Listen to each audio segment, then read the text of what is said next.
program is a 20 East Media Network presentation.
Good morning, good morning, good morning, Saturday morning. Happy Saturday morning to everyone. It's college football kickoff Saturday morning. And we got a big card lined up for you today. As you can see, the ambiance Notre Dame, Ohio State, Colorado, Oregon, Bama, Ole Miss, Auburn, Texas A&M. It doesn't get any better than college football. It just doesn't get any better than college football. Welcome, welcome, welcome. Good morning, good morning, good morning, good morning, fellas. Good morning. Good morning. Good morning. Let me get my Jacob, stuff salute. together. Yeah, Salute, salute. yeah, morning, Trying to morning. get it together. Let me get it together. Yep. And I just found out Barack Obama got somebody on the Auburn team. Wide receivers on Auburn team. Oh, okay. All right. All right. Amari Kelly. All right. All right. All right. So All so right. we know who he pulling for. Oh yeah. Oh yeah. Oh yeah. All right. Well, while we waiting on Jaco to get his get everything together, we're gonna hear a word from our couple of our sponsors real quick. This is it. Get the new bucket, get it, get the new bucket, get it. This is it, they got that new bucket on the block. Golden crispy southern kitchen fried chicken. Get the new bucket. Making flavored marinated fried chicken. Get the new bucket. Delicious size with our southern kitchen fixing. Get the new bucket. This is it, southern kitchen fried chicken. This is its new bucket on the block. Order online at thisisitsbbq.com for pickup or delivery. Barbecues, picnics, birthdays, and holidays. Wayfield Foods is good for a better day. Shop nice, right price. That's what the people say. Wayfield Foods is good for a better day.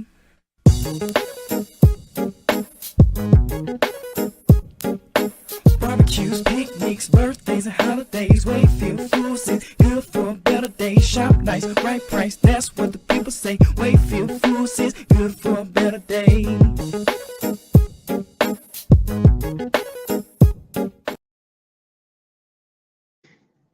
Want to welcome in the Facebook family. Welcome in the Notre Dame Fighting Irish group. We got the Auburn group here with us so far, the Alabama group, and the Colorado group. I made sure I get them in here every Saturday, man. But let me salute the chat real quick here. Rainbow Rhetoric Podcast, salute Sister Ted. Well, y'all wow with these troll accounts. Bacardi Obama, salute to you. Salute everybody. Salute that's in the chat. Everyone that's ghost watching on the YouTube side. J Dub, salute to you. Salute and welcome in the Facebook family that is currently watching also. Well, we circled this on the calendar. Saturday, September the 23rd, 2023. Listen, this is we're gonna separate the contenders from the pretenders. And by the end of the night, few teams that were undefeated, they will have losses. You will not have these many teams in the Pac-12 in the top 25. Some will drop out because this is gonna cannibalize itself after today. So what do you think, fellas? It was a good run. Yeah. You're right. First of all, I'd like to start off by giving a shout out to Kentucky Fried Chicken. And just me. I just like to give a shout out for myself just for seeing so awesome. Yes, sir. Good morning. Good morning. Hey, you know what? The days, all the days game, it's just like a WWE WrestleMania. Cause the card is stacked. This card is stacked today, and Yes, them just some of the good games that going on today. Mm-hmm. It's a packed house tonight. Yeah, and hey, I'm telling Barack Obama this. Yeah, with fair weather there, with your cousin or your nephew. Hey, they turned out to be a good wide receiver core. We had that good wide receiver bro, core. this ain't an Auburn show now. Come on now. You make it you know, mention it one time. Now, come on, this ain't an Auburn show. He was about to start it. But I had to give a shout out to the wide receiver. We had good wide receivers like that. We're gonna see what he gonna do today now. Shout him out after the day. See what he do by 3:30. When we come back on at 3:15, you give him a big shout out today because y'all gonna need him. Someone but is feeling themselves. I Someone always is feeling feeling myself. I themselves. always feeling myself. What you talking about?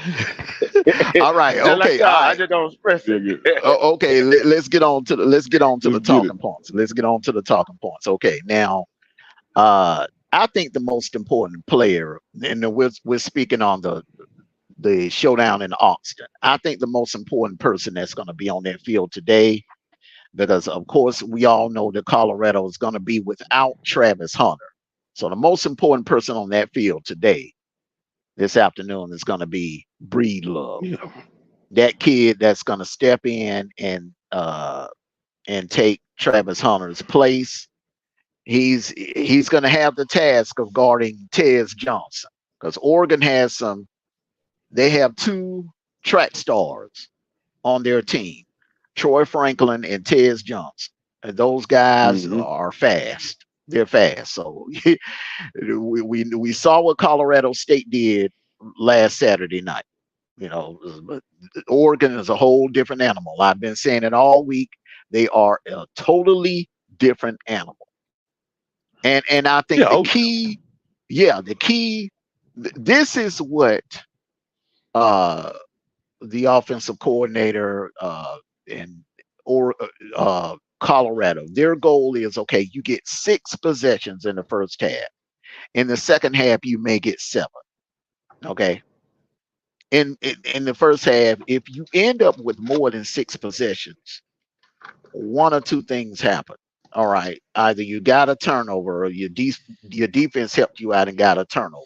They're going to need that. They're going to have to cause a turnover against Oregon, just like they did against TCU. Okay, and when they get the ball, they're going to need to score every single time. They cannot afford a 3 and out. The last thing that they want to happen in this game is to fall too far behind against Oregon. Because this is not TCU. Oregon has an offense. They have a quarterback. Bo Nix and D. Trooper's seen it because he did it for Auburn. Bo Nix can extend plays, and he can beat you with his legs as well as his arm. He can break off a 30, 40, 50, 60-yard touchdown on you at any given time. So, what do you guys think? Yeah, you're right about that. But only problem with him is which one's going to show up.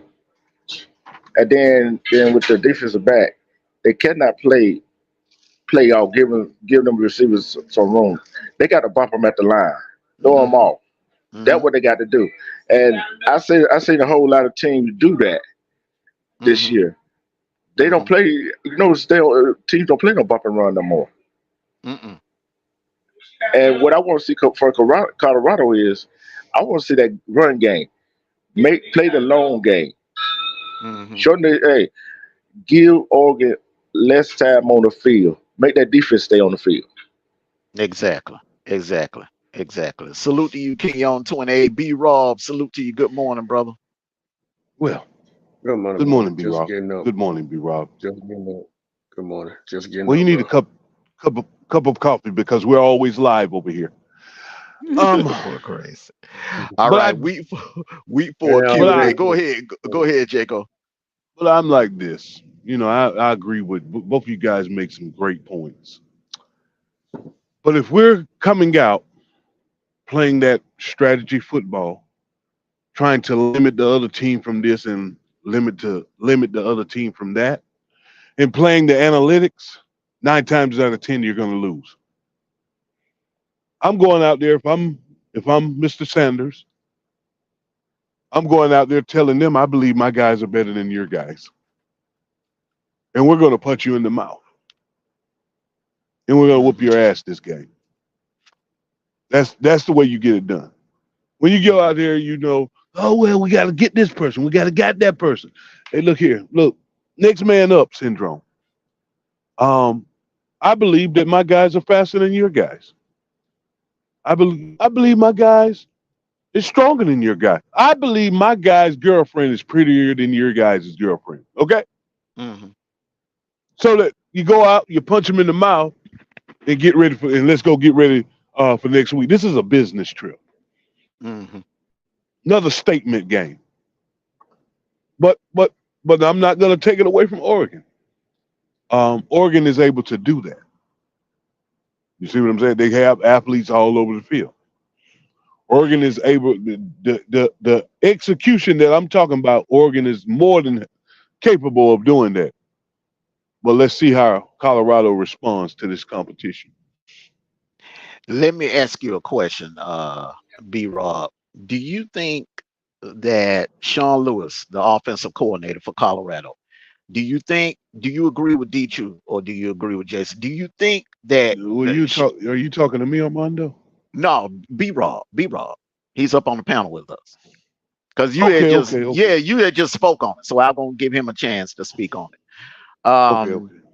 Yeah, B-Rob, what do you think about this strategy that Colorado needs to go in to Oregon with this afternoon?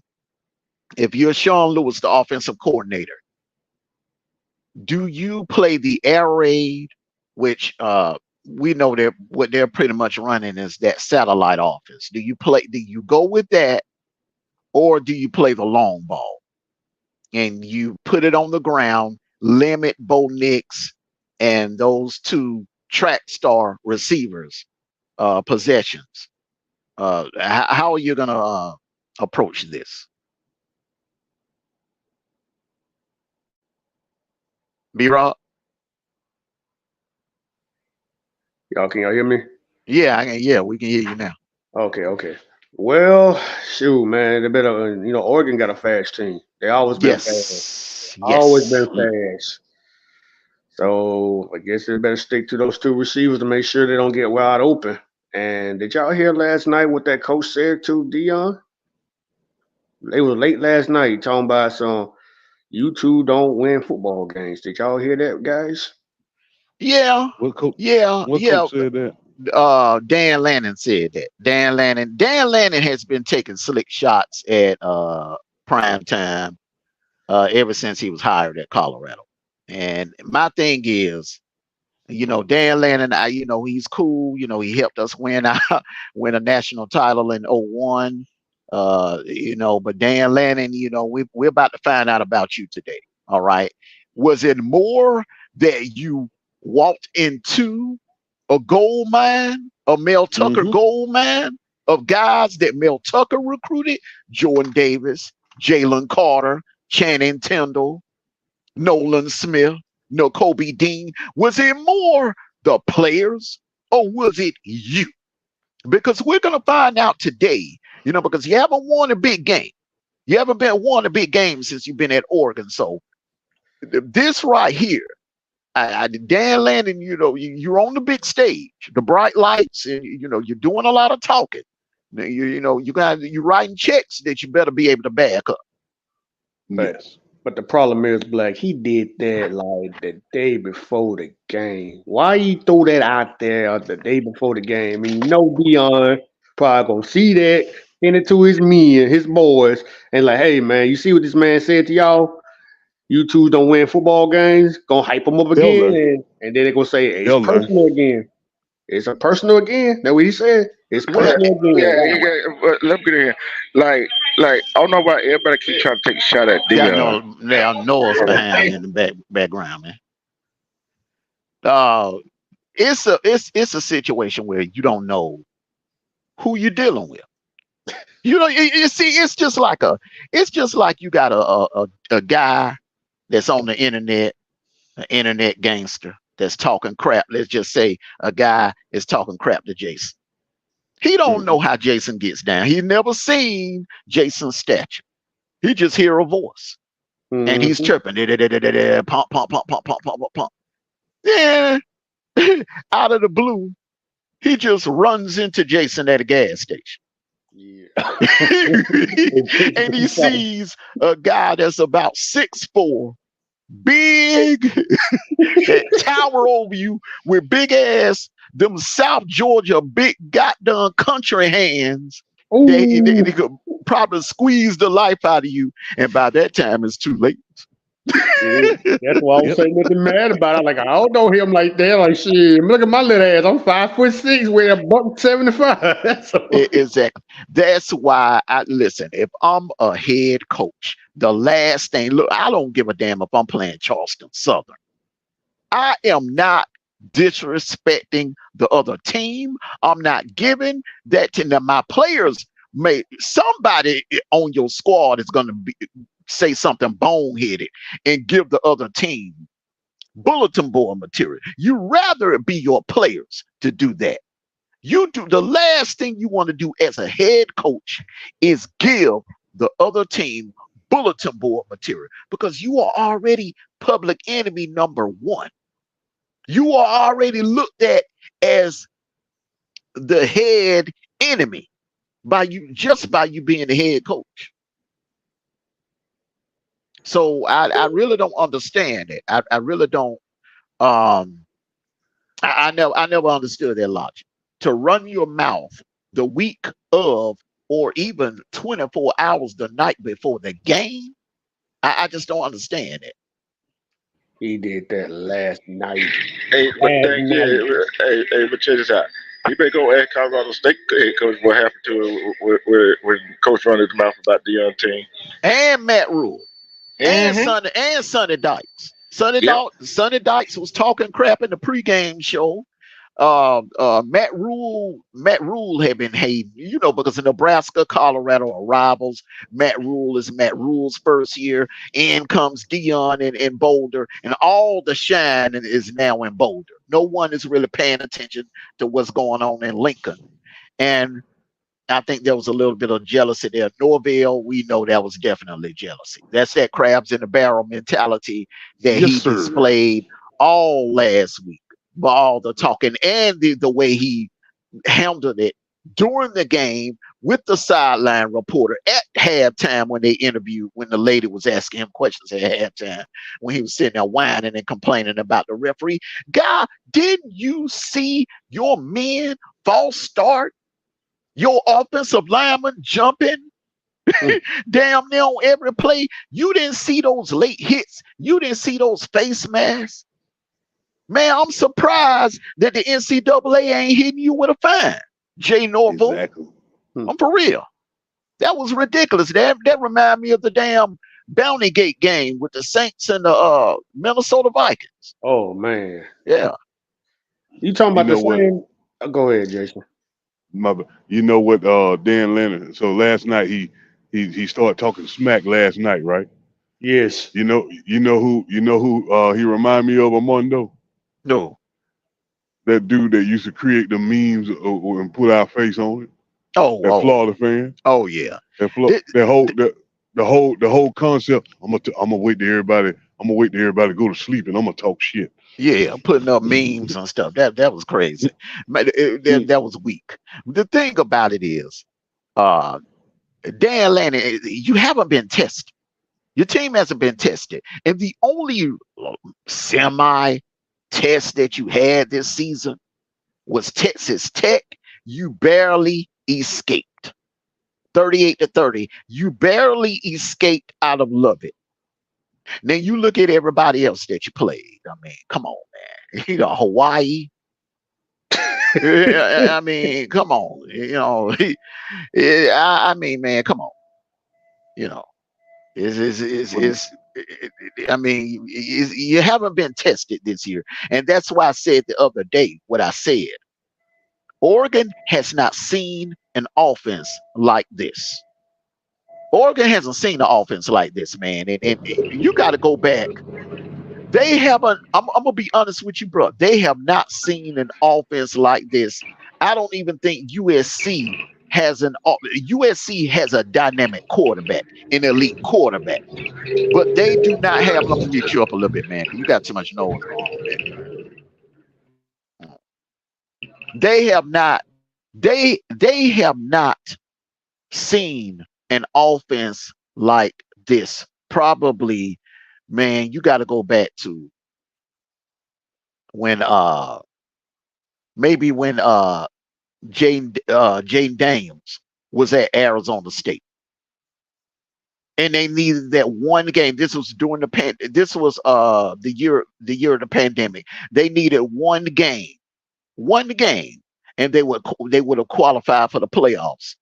And they played Arizona State, and Arizona State came out there. Herman Edwards, them, they came out there and spreaded them out, and they were like going fast pace. And that Oregon defense had no answer. And they seen a little bit of the monkey gave them a little taste of that last year in Atlanta. What they're going to see today, the only thing, the last time they've seen an offense anywhere near similar to this was last year in Atlanta against Georgia. Because Georgia ran the hurry up last year. So, man, I just think it was a stupid move, man. That was a stupid move from that coach from Oregon, man. Why did you do that, bro? well, it's I think is some coaches, they feel they need to do that in order to get their team pumped up, riled up. Now, and sometimes it worked. Jimmy Johnson used to do that when he was head coach in Miami. He would say stuff that get into other teams' head.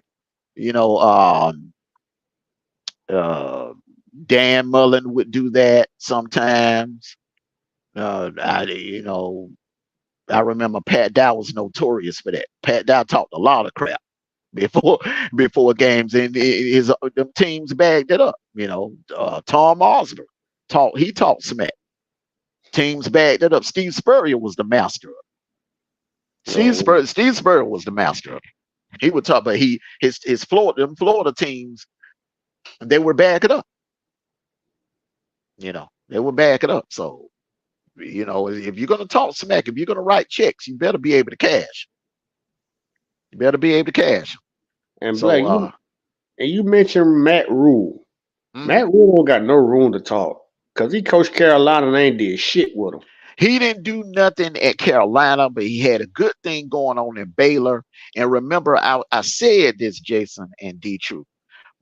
Back in 2019, that was the first year we actually started doing our sports podcasting. Baylor had a good year that year. They almost won the Big 12 and almost ended up in the playoffs. They just couldn't get past Oklahoma. They lost twice to Oklahoma in the regular season, and they lost to Oklahoma down in Dallas in the Big 12 championship. But they qualified for a New Year's Six bowl game. They played Georgia in the Sugar Bowl. They had a good year that year, and they had some studs on the team that year. They had some studs on the team that year, man. So he did a good job of recruiting. He was on the verge of building that program. It's money in Baylor. It's money. Look at those facilities down there in Baylor. So I don't understand. Huh?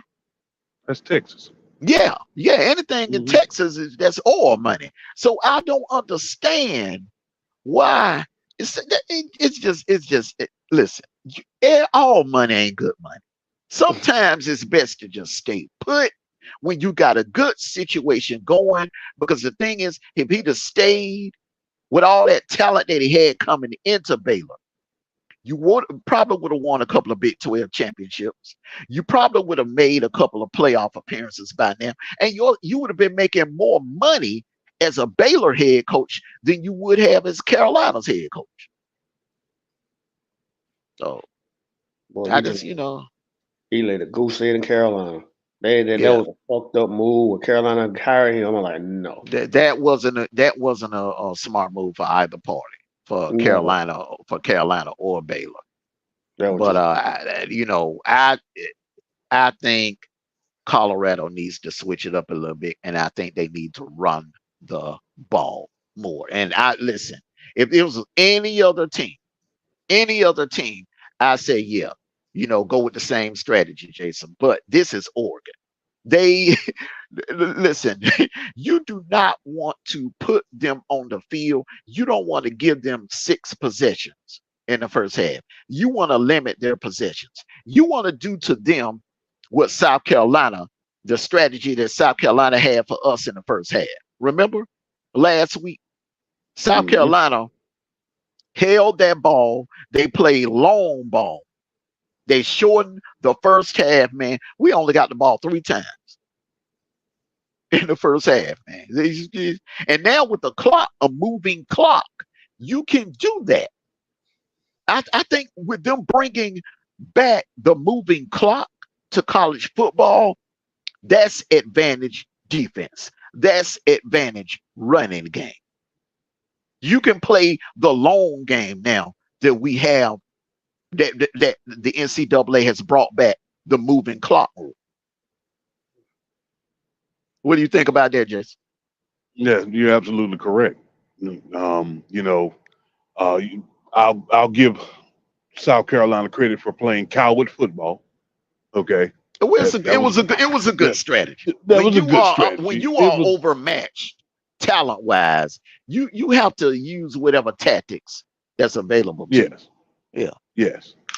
But this Colorado offense is pretty good itself. So in this game, realistically, Colorado's defense is gonna have to step up. They're gonna be challenged. It's gonna be a challenge for both sides, but I don't, and the crazy thing about it, Armando, this game could come on and you could sit here and see either team come and play lights out. This is a world key matchup. But you don't give a hot team bulletin board material to beat you. Mr. Dan Lannon want to stay up late night and make tweets while everybody sleep, talk shit while everybody sleeps, so everybody can see it in the morning. So hey, I look, like I told you, man. I believe, and I believe that after that Colorado State game was a humbling game. I believe they went back to the lab, and I think you're going to see something today. I believe also. All right, but I also believe in real life, realistic. Be realistically with it. Breed Love is nowhere near on the level of Travis Hunter. Being without Travis Hunter in this, they can get away with it on the offensive side because you got Xavier Weaver, you got Horn, you got Dylan Edwards. He can come out the backfield, and Dylan Edwards is pretty much doing for Colorado what James Cook did for us. He's a receiver coming out the backfield that can run in between the tackles. You follow what I'm saying? But Breed Love, remember those crossing routes. He was like a deer in headlights last Saturday night. He had no answer for those crossing routes. And what do you think Oregon is going to do with Franklin and Johnson today? Crossing routes across the middle. And those guys are fast. The Colorado State receivers are nowhere near on the level of Franklin and Johnson. Nowhere near. Nowhere near. All right, so let's get to the Q&As. All right. Which head coach needs this game more? And we're talking about the Notre Dame, Ohio State. We're going to start it off here. Which head coach needs this game more? Ryan Day or Marcus Freeman?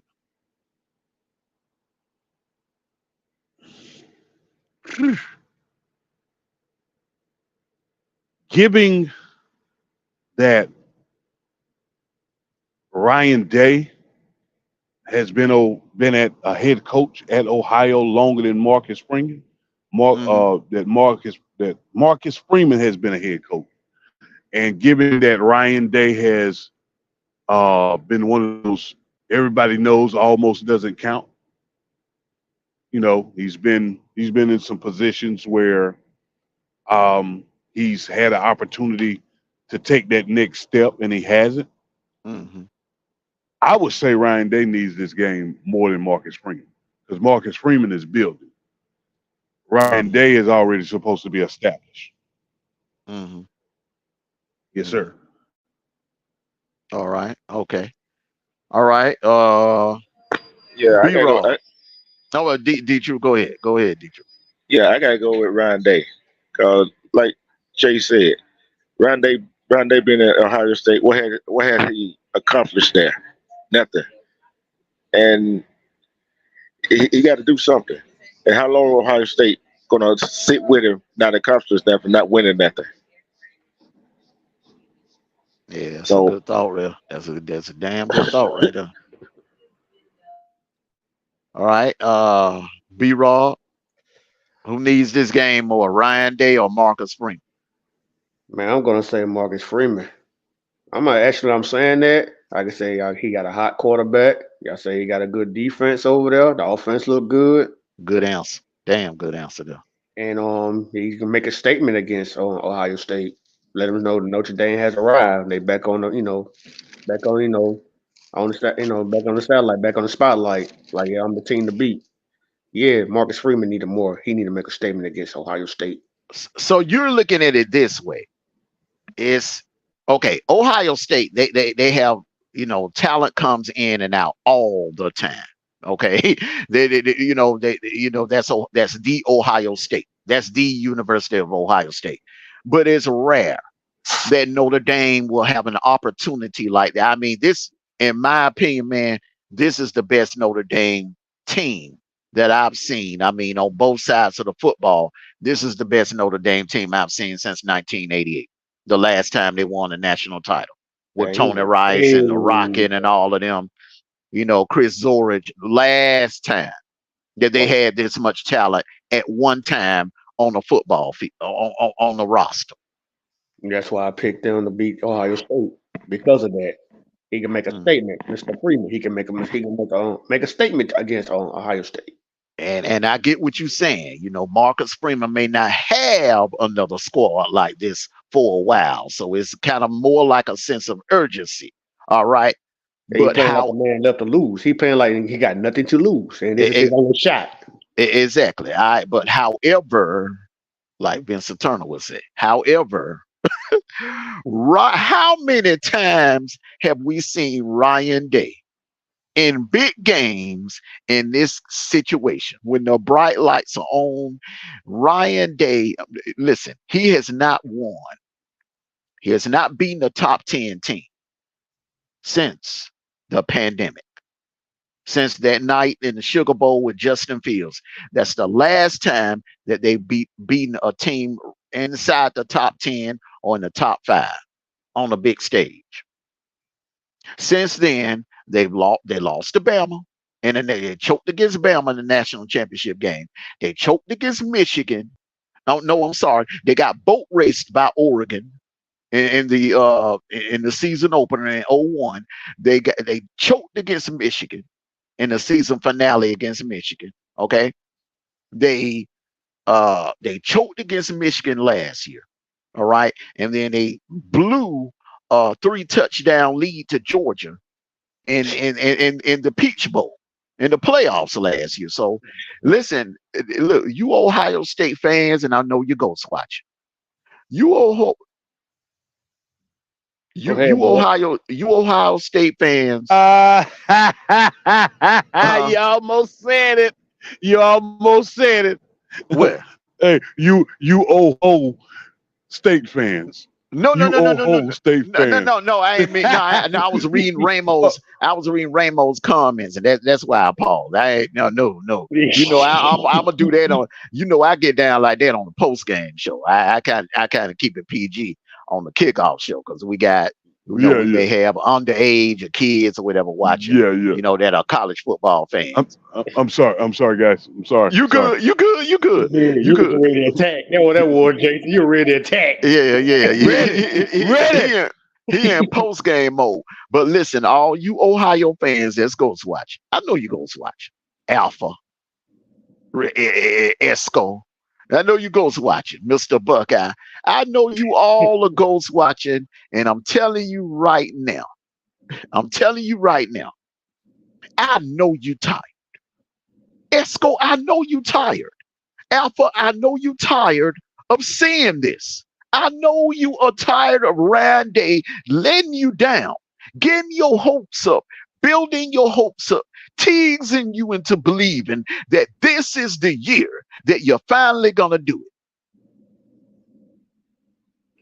So the pressure's on Ryan Day, man. Ryan Day, listen, Urban Meyer won games like this.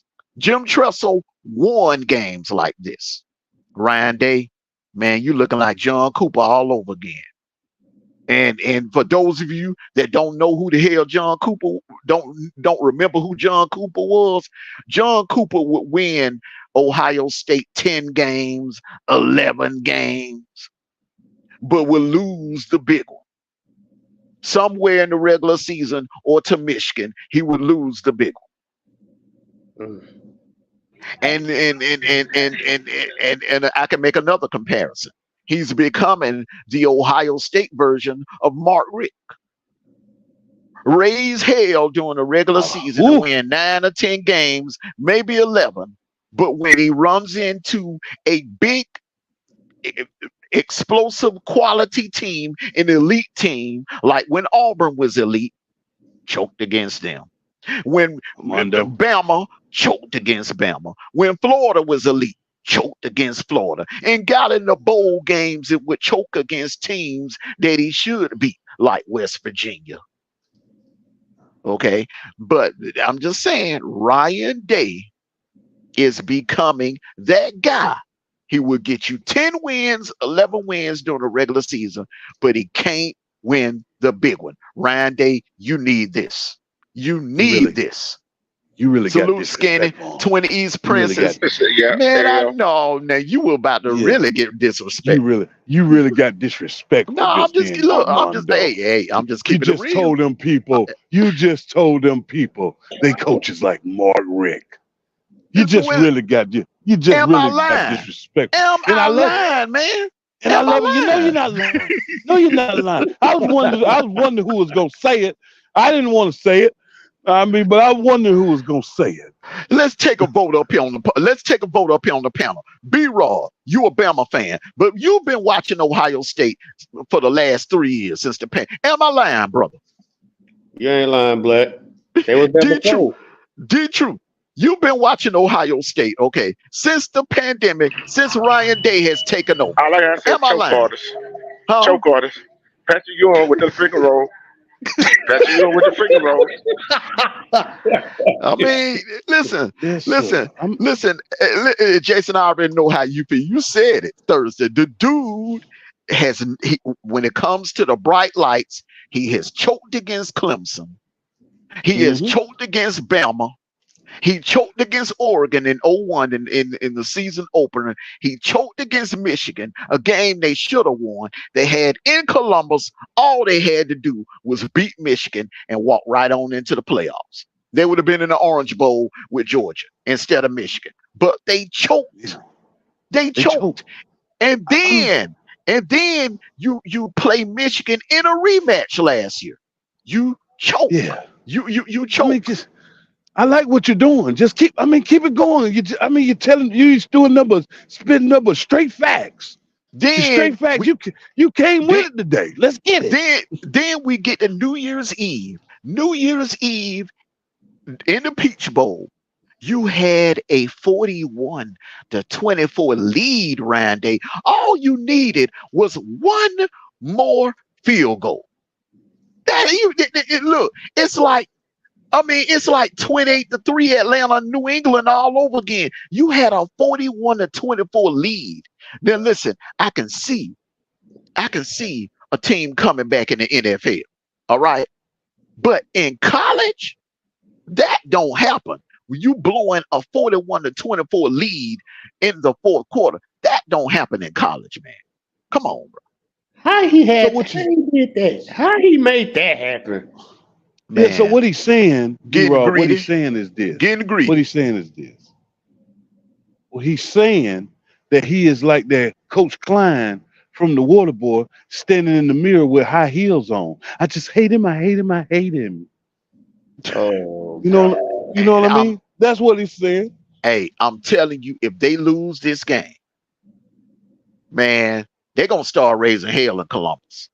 I'm serious, man. They are gonna start raising hell in Columbus because I'm telling you, Ohio State fans, the same thing I told Bama fans a couple of weeks ago. You do not want a situation where you got to go into your Big Ten schedule with one loss already under your belt. Now you in a must-win situation against Penn State. You in a must-win situation when you go into Madison and play Wisconsin. A much improved Wisconsin. Then you are in a situation where you gotta beat Michigan in the big house. You got to go into Ann Arbor, and there's no telling what the weather is gonna be like come late November with that shaky Arbor. quarterback. Exactly. With that shaky quarterback. You know, Michigan. Yeah, I'm telling. Look, man. These Ohio State fans are like little chihuahua barking at the moon. Every time they get in here, they want to talk about the greatness of Ohio State in 1932. It's 2023. Well, if they don't win tonight, bro, it's gonna be a bad moon rising in Columbus, Ohio tonight. I love it. It's gonna be ugly. All right, now let's go on to the next question here. All right, I've been hearing a lot of buzz all week. They're coming in to College Station, and they're going to kick off in about an hour and some change down in College Station. Right now, Auburn is coming in with the #1 ranked defense in the SEC. Now, that's saying a lot because the SEC is known for what, fellas? They're known for what? Defense. All right. And your team has your team right now is the best at playing defense in the SEC. Passing defense, #1. Rushing defense, #1. It's hard to move the ball on this Auburn D front. Man, listen. Are the Auburn Tigers a serious contender in the SEC? Listen, I can start off right now, man. Hell yeah. I'm looking at the highlights, man. Listen, the offense is gonna jail. The offense is going to jail. Peyton Thorne is going to start threading this needle, and that offense is going to become more explosive. That defense, fellas, Slam Newton, I see you, brother. You predicting the Texas A&M upset, but I'm telling you, that Auburn defense is scary. That Auburn defense right now, if they don't have any injuries, if they can stay healthy, that defense could get on the field with any offense and slow any offense down in the nation, in my opinion. Y'all better look at the highlights. Look at the highlights, man. Well, you know, it makes my stomach turn to have to give them credit. It really does. It really does. It makes my stomach turn. But this is what I hate about Auburn. You know, they fly under the radar. And I don't like that. I like to know who players are. Nobody was talking about Auburn. Nobody was talking about Auburn. And Auburn to come out and put this type of product on the field. I don't like that. I don't like the journey into the unknown. D-Troop was trying to tell you, but you didn't want to listen to it. You didn't believe. They said Auburn does that type of shit. They'll come out of nowhere with a Superman-looking team for 1 year, the next team something else different. Auburn I know what it is. I know what it is, B-Rob. Not to interrupt you. It's steroids. We got to get them investigated for steroids. Go ahead, B-Rob. Look. In all honesty, man, D-Truth at the first show, the kickoff show that we had in August, back in the 1st of August, man. Mm-hmm. Listen, man, D-Truth tried to tell all three of us, hey, man, this is going to be a different Auburn team. And then when we did the over and under, and he said, I said 8 for Auburn. He said over. Well over. So he knew, look, when it's your team, like we know what Georgia's working with. We know what Georgia's working with, and we know what Georgia's lacking. When you follow your team closely, you know what your team is working with before fans of another team would know. So yeah, but evidently he knew something we didn't know. Look, I just don't like journeying into the unknown. When is it gonna be our turn again? Next Saturday. Next Saturday, bro. But Black, I did say this. I said, hey, look who their coach is.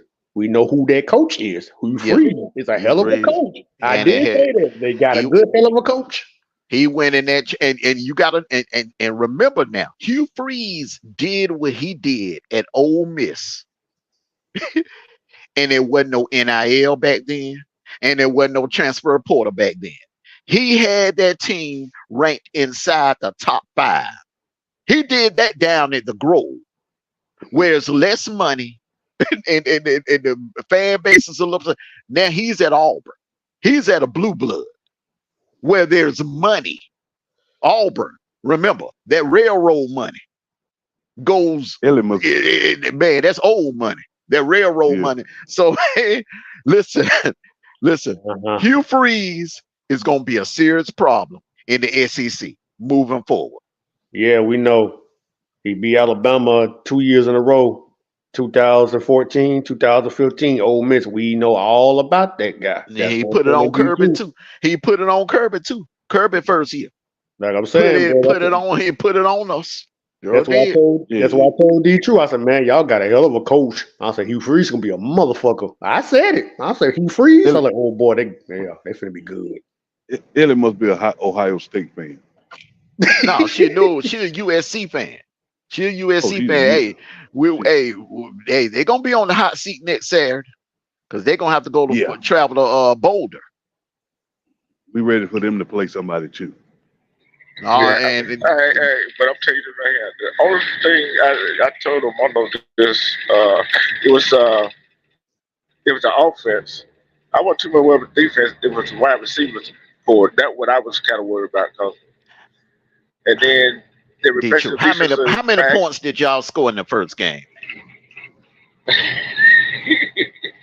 How many points did y'all score in that first game, man? It was a lot. Y'all scored in the 50s, man, and you come over here, man, trying to water down your offense, bro. Man, come on, man. It ain't no weaknesses on that Auburn team right now that I can see.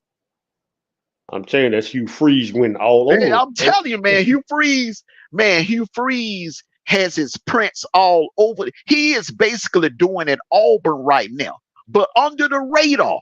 He's doing at Auburn what Prime is doing in Colorado, man. He's changing the culture overnight. He got these dudes believing that they can do it right now. It ain't no 2-3 years on down like that coach, the last coach they had. Yeah, getting up in press conferences saying, "Well, we're going to need a couple of years." The guy from Boise State saying, "Well, we're going to need a couple of years." Hugh Freeze is like, "No, we're going to win right now." Yeah, and that thing, he flipped a whole lot of players, not only just a transfer for them, just recruiting wise. Mm-hmm. That's what I like about him. He go out there and go get them. You know what I'm saying? What's the next subject? I'm starting to get sick. Hey, I see we were talking about Florida now. Mm-hmm. I mean, but you are the Deep South Opens rival. Okay, I have to treat you like a rival. Yes, all right. Yes, Deep Through. Yes. Okay. Next question. Will a Clemson loss today? This is a good one right here. Will a Clemson loss today officially end the Dabo Clemson dynasty? Yes. Yes, it would. Honestly, I thought it was already over. Nah, it ain't over till it ain't over till you get that second L. How many times have we seen? Remember with Deshaun Watson, they lost to Pitt and went on and won the national title in 2016. So it ain't over till you get that second loss now. So they'll officially, mathematically, will be eliminated if they lose today against Florida State. That's it.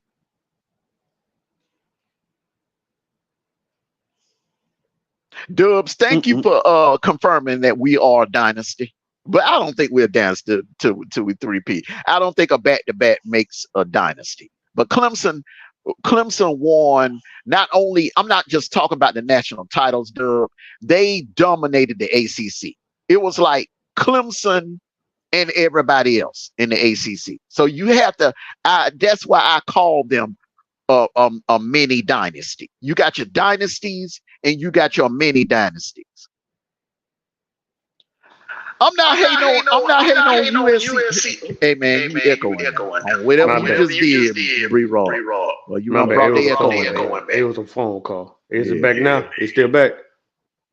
Let me say something. Yeah, whatever you done did. You gotta click out. You gotta click out, then come back. Yeah, you ain't clicking out right now. Okay, I'm gonna drop that down. I'll be right back. Okay. Oh, no problem. No, I'm not hating on USC. I'm not. Hey, I'm just saying. You know, y'all got to go to Colorado next week. He wasn't talking about Georgia. He wasn't. I wasn't talking about Georgia. Hold on. What was that now? My ears perked up. I heard Georgia. He said he wasn't talking about Georgia and we trash. Well, Georgia trash and we the back-to-back champions. Okay, bro. Okay, bro. Hold on. Okay, bro. Make it out the Pac-12 and find out if we trash. Y'all can't beat. You did the same. Ain't y'all the same team, man, that gave up 60 points to Utah in the Pac-12 championship game, man? Come on, don't get me started on USC, bro. Y'all ain't won a damn thing, man, since y'all were buying Reggie Bush houses and buying Reggie Bush mama houses and cars and shit, man. Come on, bro. Y'all ain't won nothing, bro. The last time y'all won something, bro, I only had one kid in this world. I got two now that have graduated. So that right there tells you it's been a long time since y'all did anything, bro. Be glad that USC is back. Be glad that you at least in the conversation today. Bro, y'all, last time y'all won something, bro, DVRs wasn't even invented yet. The smart TVs weren't invented yet. Payphones was still up. Come on, man. Yeah, whole team smoking weed. Y'all got slow reaction. Talking about some damn USC, bro. I could see if you was a Bama fan, then you will be qualified to say that. Or if you was let's say, who else? A Miami fan. You know, Miami done won. They got some national titles under their belt. You know what I'm saying? But man, come on, bro. And they stripped that from y'all too, bro. They stripped the 04 and the 03 national title from y'all. Remember? Yep, sure did. That ain't even because y'all were paying Reggie Bush. Yeah, look in the record books, bro. 04 has an asterisk. It's no champion. And 03 is LSU. They took y'all championships away, bro. They did to y'all what they did to the Fab Five, bro. But anyway, moving on. And I'm gonna be on with you. And in 04, Lincoln Riley is like Mark Riggs too. He chokes in big games. So yeah, they are not gonna get out the Pac-12, bro. I'm calling that right now. Y'all ain't gonna beat Washington, bro. I'm sorry, y'all ain't gonna beat Washington, and I highly doubt if y'all. Utah got y'all number, bro. Ever since Utah, you notice, ever since Utah came to the Pac-12, man, it's like USC can't get past Utah. They can't get past Utah, bro. That's y'all kryptonite, bro. Utah. Oh man, that dynasty over. They lose today, bro. And I think that I don't want to say the seat is gonna get hot, man, but the fans are gonna get frustrated. The fan base is gonna get frustrated. Salute common sense, West Bank, the 20s Princess Ed. You gotta make up your mind. Are you an Auburn fan or you a USC fan? You can't be a fan of both. She did say she liked Auburn and she loved USC. Remember that one year? They remind me of you during basketball season. I'm a Laker fan through and through. Yeah, I know, but if the Lakers are down, let's just say if the Lakers that one year will you let me talk? 2021, that year when the Lakers got hit with injuries and they didn't get to the playoffs, and the Hawks had a playoff run, you know, man, deep down in your heart, bro, you was rooting for the Hawks, bro. Come on, man. Yeah. I mean, why not? Yeah. Why not? Like, hold on. Like you be doing sometimes. Like you want to root for Auburn to beat Florida State. Popcorn. Popcorn. They're going back and forth. Wait, no. I was rooting for y'all to beat Bama in 2017. Look, man, I was more in the game. We watched the game together that day, Jason. I was more passionate about the game than he was, and he a dang freaking Auburn fan. Hey, I'm like, man, look. Hey, Jason, check this out. I'm just sitting back and relax. See, I'm relaxed when I watch the game. Then I celebrate after it's over with. Y'all gave up that when they got that last lucky touchdown pass. I think that allowed them to backdoor their way into the playoffs. Steve. Yeah. Politics. Yeah. All right. Next question. Can the Colorado Buffaloes run the ball on Oregon's defense today? Can you guys hear me clearly now? So whichever one of y'all want to take this first. Whoever wants to take this first. Like I said before, I believe I'm drinking the Kool-Aid. You would think I was a Colorado Buffalo, the way I believe.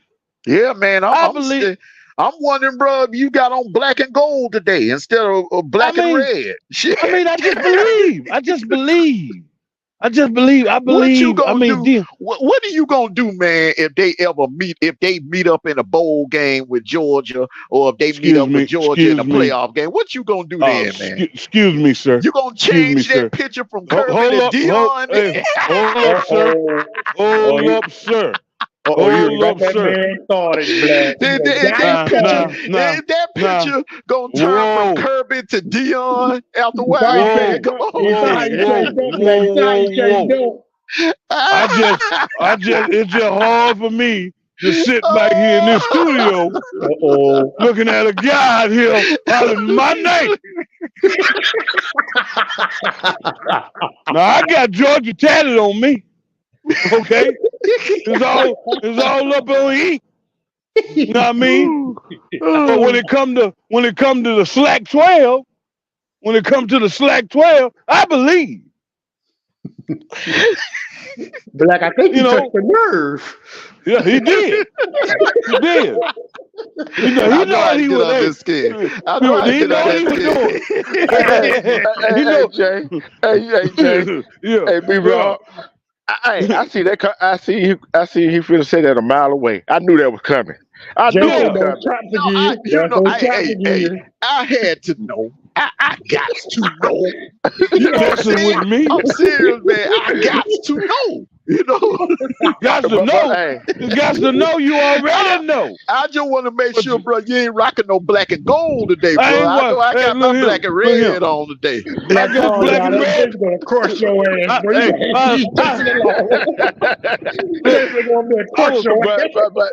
But the answer to that question is, Colorado hasn't ran the ball the first three games. You noticed that, right? Hardly. I believe. They finna run that ball down Oregon's throat. They finna run that ball down Oregon's throat today. Watch and believe. Well, they got down, hey man, they got down O-line better magically turn into the damn the Hogs. Oh, hey, look here. Cause I'm like this right here. Cause Oregon going in that game like, okay, Colorado gonna pass the ball. They looking for Colorado to go pass the ball. Or do a whole lot of passing. And look for Showdown to run the ball more, too. That's one thing he hardly did in these games. The running game gonna kick off, and Showdown gonna run the ball a whole lot more today. It's just hard not to like Mr. Sanders. You know, if you don't like Dion, you's a hater. No, the guy's he just got a whole halo around his head, man. They went over there and doing great things for them kids over there in Colorado, in the slack 12. Yeah, but do you want them to come to the Sugar Bowl in January and do great things for them against? Look out, that's Jason. what his. Watch out, Jason. Excuse me. Hold on. I see. I got to make sure. I got to make sure, bro. You ain't turning black and gold on me now, man. When that day, excuse me.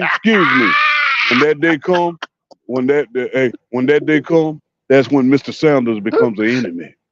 You know that. I'm just saying, man. I'm just making sure that you've been spending a lot of time out there in the Rockies lately, man. You know what I'm saying? Hey, Jason. The reason why Black did that, cause I think you did kind of doubted Black when you were roof and giving other teams respect, and you didn't like that. I think it's Black. It's a pissing shake your things. Is a pissing contest. You know what I mean? But you know, no. This is what he want to hear, B-Raw. This is what he want to hear. This is what he want to go. I'm Georgia born. I'm Georgia born. I'm Georgia bred, and I'm gonna be Georgia till I'm dead. You know, till I'm. I like that. I like your spirit. I love your spirit, man. I like your spirit. Yeah. That sounds good, but normally you would end it with a go dog. You would end that rant with a go dogs, bro. Yeah. But I was rudely interrupted before I can get it. Go down. Sick 'em. Woo. But Doug, you must have seen Shador when he played at Jackson State. Yeah, he talking about Shador ain't no runner. Dion used to have to get on him about running too damn much. He ain't seen Shador do it at Jackson State. He just ain't did it yet. He tried to show the NFL he could pass the ball from the pocket. That's all he doing. Well, I don't really think he'll have to do that much running, man. You got Dylan Edwards, man, and then you got the other kid. Oh, we got a Washington fan in here? One of them say Washington running the table. He said, Mando, you need to stop hating on my horns too. Bama QB is trash, but the defense and offensive weapons still stacked. We want that. Man, what offense? Did you see the UFC game? Did you see the South Florida game? What offense? What offensive weapons, man? You must have been watching some ESPN Classic this morning. They own you today, bro. The offensive line just ain't hitting no shit right now. Offensive line ain't hitting no shit, Black. I gotta see the Red River rivalry, bro. I can't wait for that game right now. But I got a question for all y'all on the panel, right? All right. Which offensive line would you rather have? Colorado or Alabama? Colorado. Because I'm gonna tell you the problem. I'm gonna tell you why. No. This ain't no shade that I'm throwing at Bama. I'm being honest. Me too. I was too. The reason why I would pick Colorado's O-line over Bama's O-line is because Colorado's O-line, they can pass block. They pass block their ass off. The problem with them is the run blocking. That's the issue for Colorado's O-line. But Black, I'm gonna say this. I'm being logical here, man. Our offense is fucking trash. Hey, Jason can get back there, and he's still gonna get hit. Now the quarterbacks are trash. I guarantee you, if y'all had Vandergriff, Jason, if Bama had Vandergriff, are they losing that game against Texas? No. They're not. Sure about that? If they had Gunnar Stockton, Jason, if they had Gunnar Stockton behind center when they played Texas, mute your mic. Are they losing that game to Texas? Man, they really not, because I don't. Hey, who is that with the wind and stuff, man? That's got to be Detroit. But yeah, okay. Nah, you see, it made me lose my train of thought. It had to be an Auburn fan. But man, go ahead. See, your quarterback sit back there and hold the ball too long, man. That's why that's a lot of issues with your O-line as well. Yeah. You know what I mean? where you Yeah, he where did the do thing that. is, man, he getting what I'm saying, y'all. What I'm saying, fellas, is when a man does a 2-step drop or a 3-step drop, bro, you got linebackers in his face. Go pull the South Florida game up, man. Dude, the Tyler Simpson, the Simpson guy, man, as soon as he dropped back, you got 2-3 linebackers, South Florida linebackers in his face, man. It's an issue on that O-line, man. And when it I've been comes to saying that, pass bro. blocking, now the run blocking, I give it the grade of C. They're like, okay, they're a little bit better than Colorado when it comes to run blocking. But But when it comes to pass blocking, man, they are terrible, bro. Black, Terrible, did you see man. number 74 on the left side, the left guard? He gets beat every time. Every you know time why? He's 6'8" and weigh 350 or whatever. These linebackers going underneath him, getting to their quarterback. Y'all see how they get to him like that? Do you know why though? Go ahead, Have you been paying attention? Yes, I think. Look, the kid is a 5-star. Yeah. Let's not forget that the kid is a 5-star. He came to Bama as the #1 rated offensive lineman coming out of high school. Okay, so you can't say he trash. There's talent in this kid. All right, it just needs to be developed on a college level. I think that's one reason. I think the development is an issue. Okay, so that right there is a referendum on your O-lines coach, your lines coach up there in Bama. All right. The second problem I think that the kid has is learning the playbook, and that goes back to what I was saying earlier. It takes longer. It takes time. If you got freshmen on the O-line, okay, and we went through this one year. I think it was 2014. Jason, remember we started like 3 or 4 freshmen on the O-line, and they were having problems, grasping the playbook the early part of the season. So the kid look, send him to Georgia, see what we can do with him. I guarantee you, man, he'll be another damn Trent Thompson when we get in other done words, with what he's telling you is your development at your program has failed to a lackluster development. I think the development, there's a developmental issue going on at Bama, because if you look at the players that are transferring up out of Bama, they're going to other programs doing better, putting up better numbers. So it's basically the coaches. I think it's a this is the first time, and this is another thing we're not really talking about, fellas. Yeah, this is the first time. Let's keep it all the way 100. I'm gonna put all the cards on the table. Go ahead. Good morning, D. Santana. Good morning to you, brother. What's going on, D. Santana, my dog? Listen to me real good. This is the first time. You're right, Dubs. It don't. This is the first time that in Nick Saban's his entire tenure at Bama, that he's had somewhat of a weak coaching staff. Think about it. He's always had stars on that coaching staff. Always. And think about it. Lane Kiffin, Sarkisian, Loskley, the guy that's over there in New England calling the hell out of plays right now. Remember, man, at one time he had Lane Kiffin, Kirby, Bill Napier, Mel Tucker. He had an all-star staff, bro. He don't have anything like that. And he hasn't had anything like that since the last time y'all won a national title. And we won that one when Sark was the offensive coordinator. Yeah, and you had that done now Pete Golden. Look, man, y'all can say what the hell y'all want to say about Pete Golden, bro. I think you ran the wrong man out of Tuscaloosa. I think Golden was a darn good defensive coordinator, and you're gonna find out today.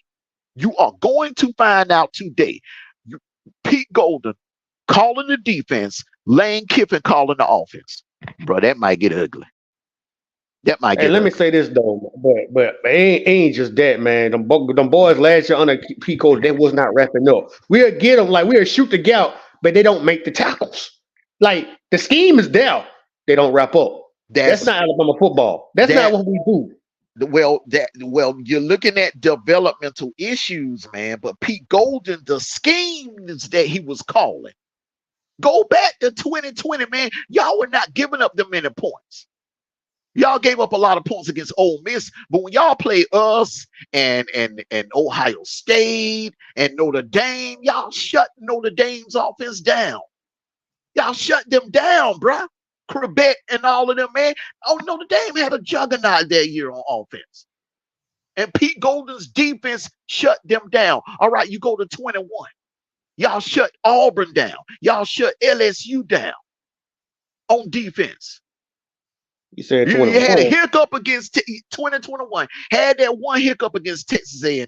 All right, come on, man. College Station at night, 9 o'clock kickoff, man. Anything can happen, man. Just had an off night. They College Station game. They College State game went on Malachi Moore, so-called target the quarterback. Y'all still don't believe he didn't do that. Since he left, that's when George, when Texas A&M took advantage of that defense without Malachi out there. But I remember that game. But the thing about it is, I don't understand why you Tide fans were poo-pooing on Pete Golden, bro. If you look at the playoff game against Cincinnati, look at the playoff game against Cincinnati. Defense shut them down. Your defense shut them down. All right. Bama couldn't get the passing game going, but the running game took over on offense. But your defense was good enough to slow Cincinnati down. Go to the championship game, man. Look, okay, we had a pick 6, that score.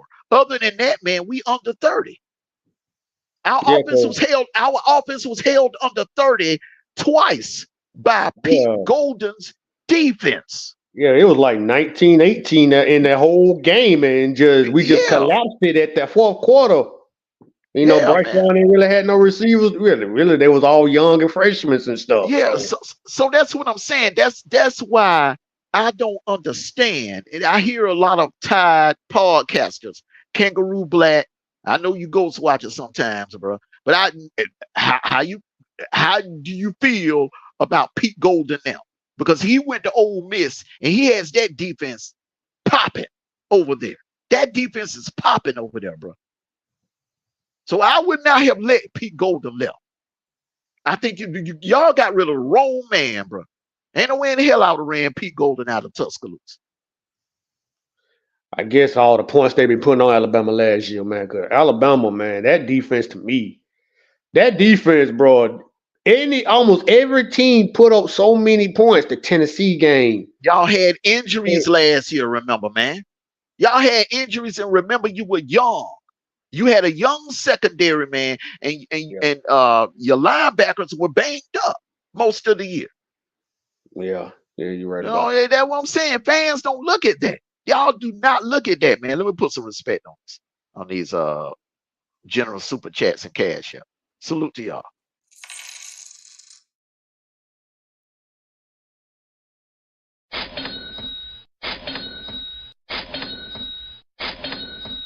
Thank you for your donation.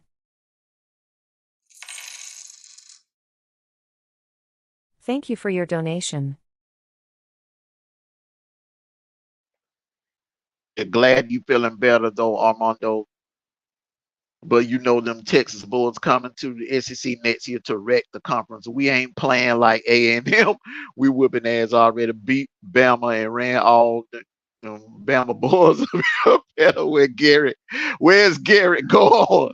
That's a good question, man. We ain't seen Garrett in a while. Yeah, I'm still here. I ain't ran over Alabama is depleted, sir. I'm just saying, it's just like Alabama. It's like, let's just say this. I ain't going back in the past like this. I'm gonna say like this here. Alabama at their feet, like Clemson beat Alabama at their power when in the second run when Deshaun Watson beat us. That was basically our best Alabama team we ever had. One of y'all best defenses that y'all had under Nick Saban too. Because remember, y'all brought back. I've always said that 2015. Some people say that 2011 defense was better. 2011 was statistically, yes, it was. But 2015, that damn Bama defense was more talented. more talented We from ain't top the, to bottom on defense in 2015. we ain't the same Alabama. If a team like Texas talking all that shit, talking about they beat Alabama, y'all beat Alabama Yes. because of the name. Congratulations. But Go ahead if and tell. Alabama Go at ahead the and tell the power, truth about it. I'm for real. At the power, hey, I'm getting to it. I'm getting to it. Hold on. If Alabama is at its mystique, Texas will not defeat Alabama. I promise you that. They beat a young ass Alabama team. So Russell, congratulations on your little championship win against Bama. Yeah, But if Alabama at their Thank you. power, go Jason, ahead. quit instigating, man. Quit instigating, Jason. What happened? You No, know he's what not. you're No, doing, I'm bro. just You on that instigate, no. man. I'm No, just telling him that he's to tell the truth. I was I actually am telling the talking about truth. the Texas. I am Yeah, telling the hold on. Just truth. come down. I'm not taking a shot at you, brother. I was actually talking about the Texas guy coming in there talking about they're gonna whoop ass. That's what I'm Just calm saying. down, buddy. Because you know, a Mississippi State that won't be as soft as you think they are. You know what I mean? And you also got to remember too. Russell Red. Sarkisian loves to move around.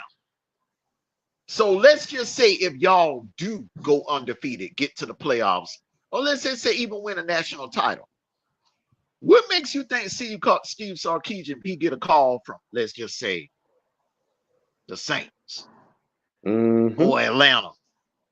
You know what I'm saying? Off the blank. Or he get a phone call from Jerry Jones that he ain't, okay, all right. Let me say this too. And let me say this too, you guys. He did the same thing. We went to back to Clemson when we played them again, 2016. Steve Sarkisian was our analyst, and guess who called him? Atlanta, and he left. Yeah, and stayed there for 3 years. So that's what I'm saying. He just like Todd Monkey. He just That's like what I'm Todd saying. Monkey. He don't stay in one Then I place start long. beating their chest. That's what I'm saying. Don't beat your damn chest. Yeah, you beat Alabama. Congratulations, because hey, man, he came from us. He can leave. He's not like a loyal coach, basically. And it ain't too many Sarkisians out there. It ain't too many. Well, you got some young coaches that are on staff that are eventually going to get their shot at becoming a head coach and will develop to be a good coach. But we don't. It's an unknown thing. If you want to win right now, you want to hold on to a coach like Sarkisian, and it's going to be hard because you got a lot of. You're going to have a wave of NFL teams firing these coaches because they ain't getting the job done. And they're gonna be, and they're gonna where they're gonna go to look for a new head coach. They're gonna look in the college ranks for a head coach. These owners love to bring the coaches from college in to run their franchise to become their head coach. It's been happening since Jerry Jones did it when he went to Miami and got Jimmy Johnson from Miami and brought him to Dallas and built that Dallas Dynasty. Question, Black, about the Cowboys. Was it kind of like a Miami scheme? What they pulled when they was in Dallas back when Emmitt Smith and Michael Irvin and Troy Aikman days? They brought what they did was they got Jimmy Johnson, then they already had Michael Irvin. So they got Jimmy Johnson, and they went and drafted a lot of guys that played at Miami and Florida State or Florida. It was a lot of Florida guys on that Dallas squad. And the young came like a couple of years later from Florida State. Now the next question: Jalen Miro will have to beat Ole Miss in the air today, not with his legs. He's gonna have to beat them today with his arm in the air today. Yeah. Yes or no? I'm gonna say yes. Let me. I'm say. Go ahead. I'm gonna say yes. I'm gonna tell you why. Ole Miss gonna make Alabama prove they can pass block. They gotta be, and they ain't proved it yet. So guess what? They're gonna. You're breaking up. But I understand what you're saying. I understand exactly what you're saying. Ole Miss. This is what D Truth is saying. B-Rob. Ole Miss is gonna probably stack 7 to 8 men on that line because we know what's coming. They're gonna try to run. They're gonna stack 7 to 8 men on that line. They're gonna bag their safeties up, and they're gonna force Jalen Miro to beat them in the air. Or they're gonna rush 4 men, bag their linebackers up, and not only force them to beat them in the air, but take away anything deep. I'm bagging my safeties up. I'm forcing him to beat me across the middle, like what Colorado State quarterback was doing to Colorado's defense last Saturday. I'm going to force Jalen Miro to do that same thing. You're going to have to beat us with crossing routes. Black, here's my worry about that. If the O-line can hold him for at least a good 4 seconds. And Jalen Miro, that's too man. You asking too much there. They ain't gonna hold him for no 4 seconds. Well, three maybe 3 seconds maybe. Just some time, because it's like every team. I'm not saying Texas, even Middle Tennessee. It's just like they easily get around that offensive line and that quarterback get crushed. Come on, Black, y'all saw that. And another issue I see that's happening, and I noticed this against South Florida, those receivers are not really getting separation. Now, what the teams are doing, I'm gonna tell you what Pete Golden is gonna do. He's gonna take away your fastest receiver, which is Bond. And I don't think Bond can get Burt in a 50-yard dash. I think Burt is a little faster than Isaiah Bond. I think Isaiah Bond fast, but that nigga fast. It's just like we ain't showing them. We got the receivers, Black. We can't show them because the quarterback always get hit. Mic check 1 2 1 2. Mic check. You good, bro? You good? All right. But that's my issue. And then we had Tyler Button out there against him. That more could would throw a ball. He throwing balls at the man's kneecaps and shit. And we had a screen set up and he couldn't even throw the ball to the receiver. Who are you talking about? I'm talking about Tyler Butler was our quarterback against South Florida last week. You talking about the guy that came from the Notre Dame kid. Yeah, the Notre Dame. He just says that right back to Notre Dame.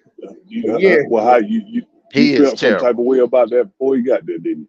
Bama fans were raising hell about that. Bama fans, I'm gonna be honest with you, Jason. Bama fans were raising hell all summer about that, man. I don't understand why Nick Saban, out of all the quarterbacks that were in the portal, bro, I don't understand. They could have why they didn't get Sam Hartman? That's the $1 million question, bro. Why Saban did not get Sam Hartman? Do you see what he's doing at Notre Dame? Wow. I don't know. I believe the reason why they brought his ass down here because we had Tommy Reese is the offense coordinator, and I said, Tommy Reese go that quarterback. Yeah. That's what they did. That's what they did. I forgot about that. I forgot about that. Yes. At the same time, we didn't even want when Nick Saban hired Tommy Reese, we all scratching our heads, huh? Yeah, he's a young guy, but I don't think he was ready. Notre Dame of all places, man. Tommy Riley, Reese. Is that Riley or Reese? Tommy Reese is Reese. Okay. And I'm like, we scratching all of us, including the Alabama football players, the former ones. We all scratching our head. Yeah, we want to get rid of Pete Golden. Yes, we want to get Bill O'Brien. But man, Tommy Reese, Notre Dame. I'm like, I don't know, bro. I say, Coach, man. I'm questioning Nick Saban on this. I'm like, bro. Well, we can't even say Tommy Reese is the problem, man, because that O-line, bro. I think the O-line is the main issue. It was a bad. You can't call plays. You can't call plays, bro, if your quarterback ain't got enough time to damn do a 2 or 3 step drop. He got to show me something tonight. This is gonna be another test. This is an SEC team. He better show us something against Ole Miss today. If not, it's a combination. It's a combination. The O-line and with the O-line not blocking, quarterback can't get rid of the ball. Then if the quarterback can't get rid of the ball, that means the receivers ain't getting loose.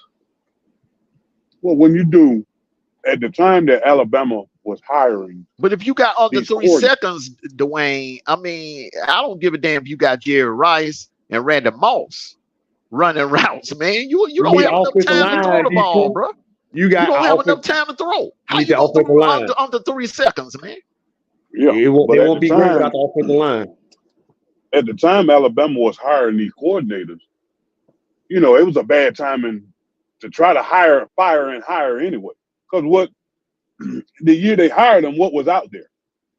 Then and sometimes it's not bad. It's not a bad idea to go to a Coastal Carolina or what other school, Georgia State, and give those offensive coordinators on those levels a chance to advance. You may see results.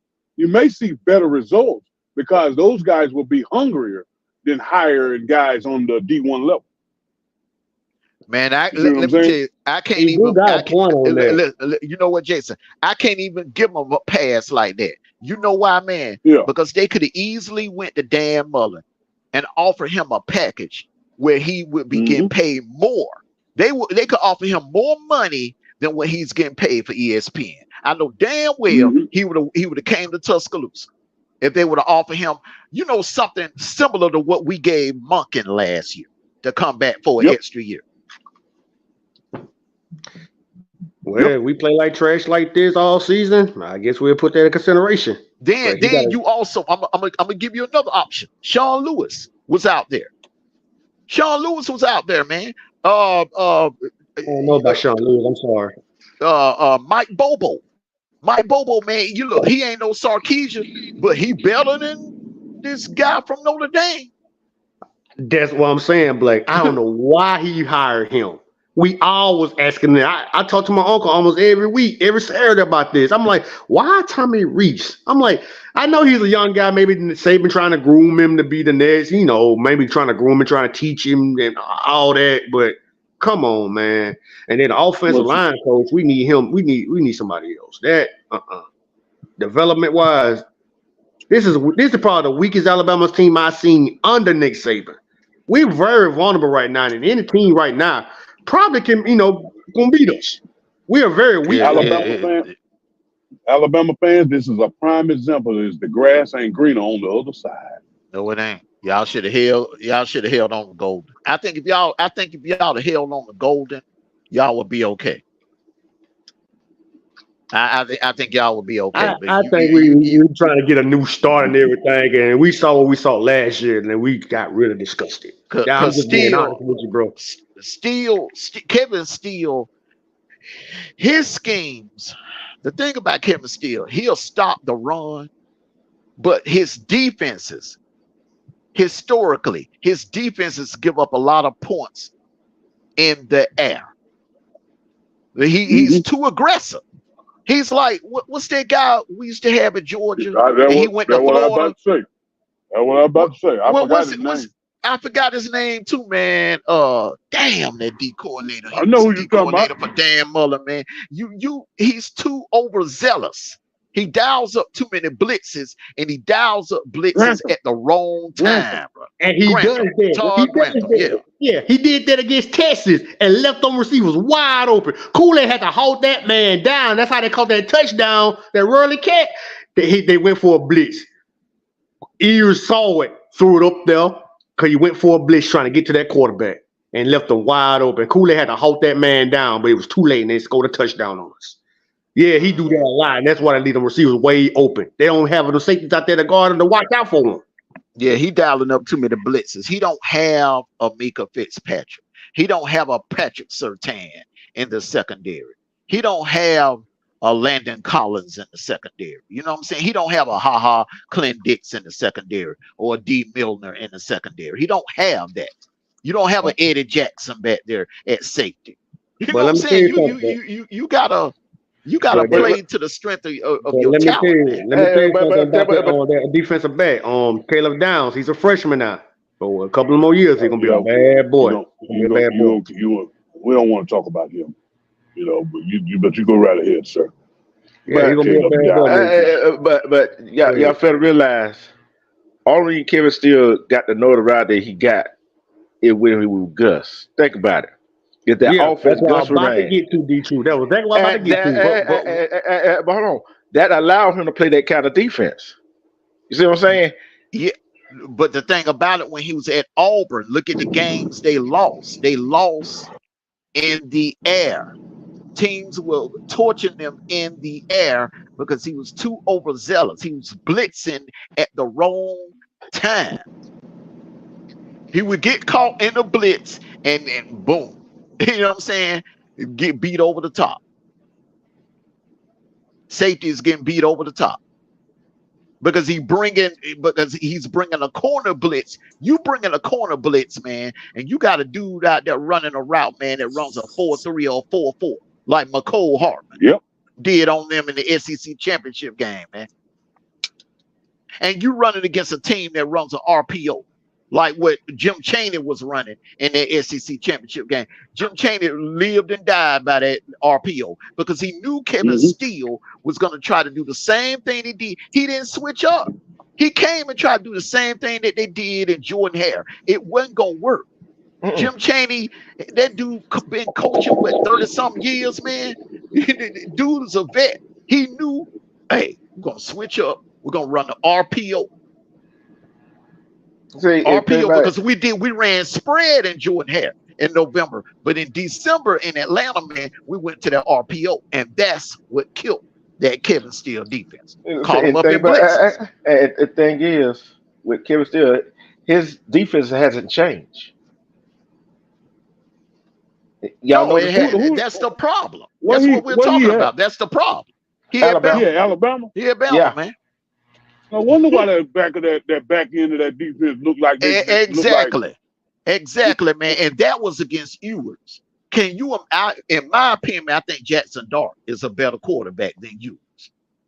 Ewers is good, and Ewers will probably be a late first rounder. I think Jackson Dart is going to go somewhere between the mid and maybe like around toward the somewhere around the mid first round. He's a mid first rounder, in my opinion.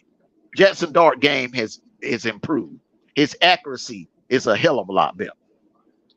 Lane Kiffin has developed that kid. You can tell. He's gonna sit back there and pick you apart because you can't get no pressure on the quarterback. Yeah. Dallas, they still got Dallas Turner. The thing is, man, when Kevin Steele, like he loves to bring safety blitzes and corner blitzes. And that's not a good idea against Ole Miss. They don't work all the time either. That's why you got to have a spy out there too. Man, that ain't Kevin Steele. That ain't Kevin Steele's style, bro.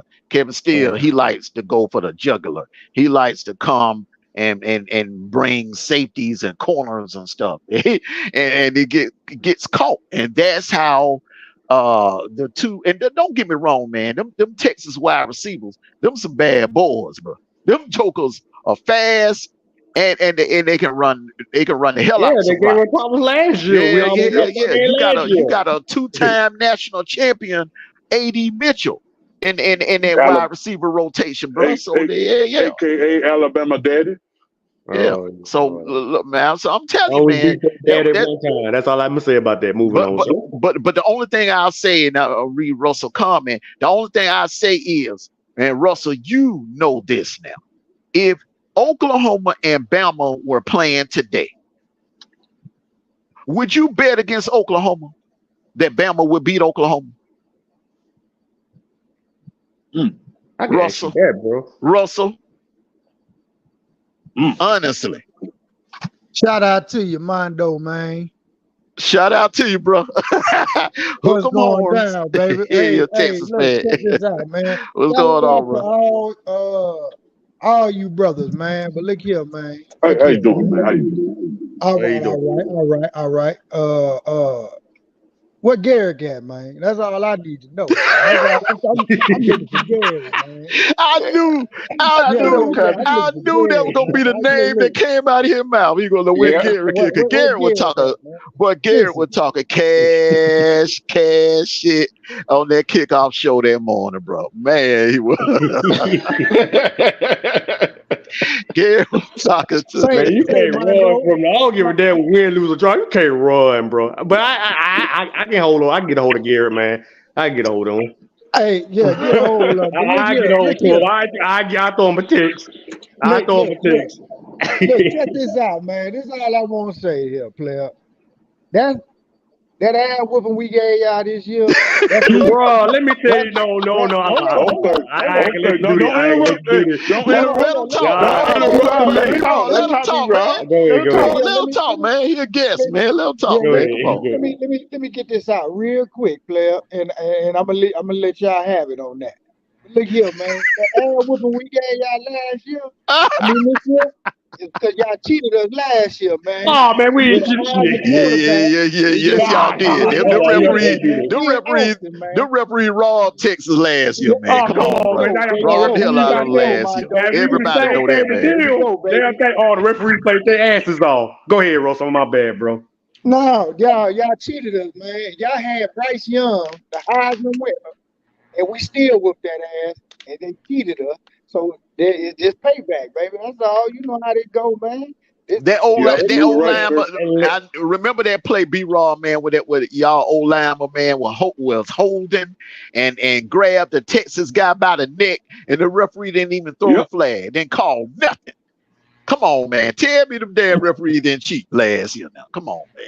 But to answer your question, Mondo, I take Bama over Oklahoma. I promise you. Well, I I already Bama know. over I already know Oklahoma how right you now. feel.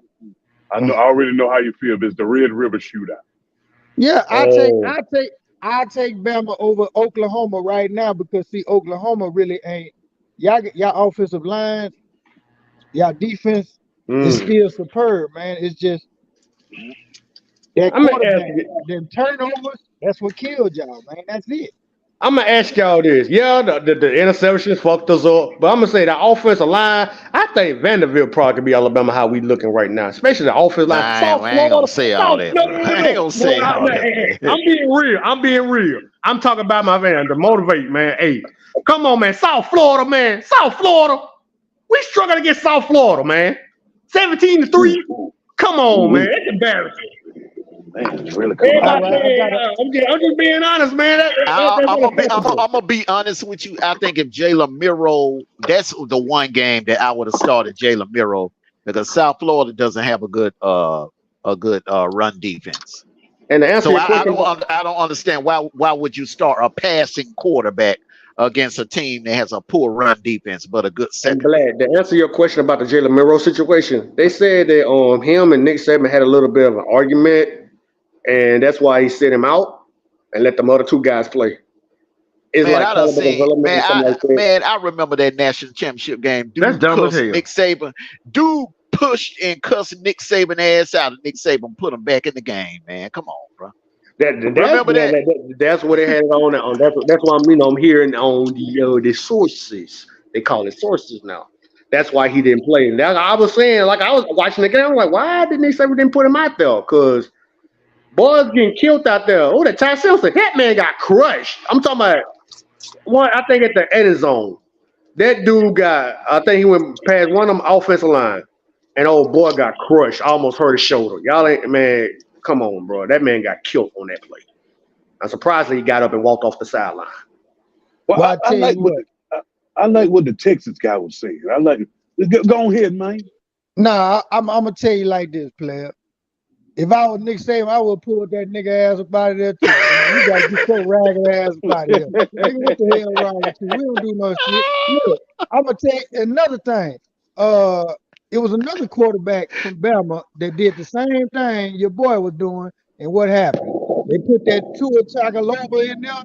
What'd he do? He went to work. Got you a Jalen Hurts. Jalen Hurts. Exactly. So, them Georgia fans don't like that though. They still hurt their heart. Yeah, they still hurt their heart when they took their soul out their chest that day. Yeah, I'm over it, man. You don't want too tight, bro. I'm over that shit. We'll talk about lower. Yeah. But I don't know. I part of it to me is the quarterback and the O-line. The receivers that we don't know the receivers yet. We already know they're good, but how can you be good without the O-line and the quarterback though? That's all I'm saying. My whole thing is this.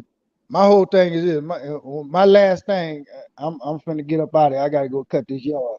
But look here, player. Whole thing is this. Your O-line, your offensive line, your defensive line, SEC, that's why y'all powerhouses. That's why we coming to y'all power. You know what I'm saying? Because everything in the SEC is killing everything around it, man. Not So well. y'all offensive line is way better than any division, any conference offensive line. I don't know about Point that. blank period. No, not this year. Not this year, bro. Hell no. bro. Maybe Not last this year, the year. year before that, maybe. But Not this year. Hey, Pac-12, Russell. Pac-12 ain't nothing but offensive Pac-12. Russell, Ain't got no defense. Russell, I watched that done game. I watched y'all game last Saturday, man. I'm gonna be honest with you, man. And this ain't no. I'm not taking no shot at Bama, okay? But that Wyoming O-line, man, look way better than that Bama O-line, bro. I'm being honest with you, man. That Wyoming O-line handled that Texas defensive front better than that Tide O-line did, bro. They got some issues on that O-line, man. I don't know if they got some people out of play. We are our weakest. We are the weakest right now. I think it's development because that dude number 74, man, that dude is a 5-star. He was rated the #1 offensive lineman coming out of high school, bro. So it ain't that he lacking talent, bro. I think it's lack of development, bro, or he don't know the damn playbook. It's one of the two. Might be all the above, bro. Or it could be. Black, I ain't throwing shade at the cat. He probably do got some potential, but he get beat by every defensive lineman or a linebacker. He gets beat. They go around him and get to that quarterback every time. The Texas guy did it. The guy during Tennessee did it, and South Florida did it. They get around this guy all the time to get to the quarterback. What's his classification? Talking about his grade. No, what is he, a sophomore, junior, senior? He's a baby. He's a freshman, man. That's what I'm saying, man. I mean, bro, you complain about that dude, man. Send him to Atlanta. I hope he transferred to Georgia. Yeah. Man, we gonna have that dude looking like damn Orlando Pace. Hey, Mondo. It's development, man. I'm trying to tell you, development is the problem, bro. Yeah. Because if you ain't got a coach, a line coach that can't develop your players, I don't care if it's a senior, junior, sophomore, or freshman, ain't gonna do no damn good if that coach can't develop that player. You got to develop these kids, bro. This ain't the NFL, be wrong. You got to develop these kids, man. Come on, man. This dude was a 5-star, the #1 offensive lineman, rated the #1 offensive lineman in the country coming out of high school, man. Yeah, I know that, bro. I really do. So the talent is there. The dude is big. He's humongous. He just need to be developed, bro. That's all. It just, I don't know. It is like, I know it's frustrating, man, but it's a developmental issue, man. Come on, bro. You got to see it, bro. You got to see it. It's some issues on that coach. It's some issues on that coaching staff. Y'all looking at what's going on the field. I'm telling you, man, it's some issues on that coaching staff, bro. I'm watching that game at 2:30, bro, and I'm finna see everything. I'm finna see what's up. Cause I'm gonna say, man, Ole Miss get me, Ole Miss do that, bro. I'm like, well, it is the coaching. I was saying we got some big ass boys out there, and they can't block like that. And this is the thing: when you got a quarterback that's more of a running quarterback than a passing quarterback, bro, y'all cannot afford to get too far behind Ole Miss. Y'all got to play the chains, bro. Y'all got to turn this into an ugly game. Y'all gotta do. I mean, man, like sustain like 13 play drive, 14 play drives. Keep the chains moving, bro. You can't go on no darn 3 and outs like you did against Texas, because if you do, they're gonna jump on you early and often, bro, and you're gonna find yourself down like 24-0 at halftime or 24-7 at halftime. And don't forget the turnovers too, Black. Exactly. Hey, this what I want to know right here.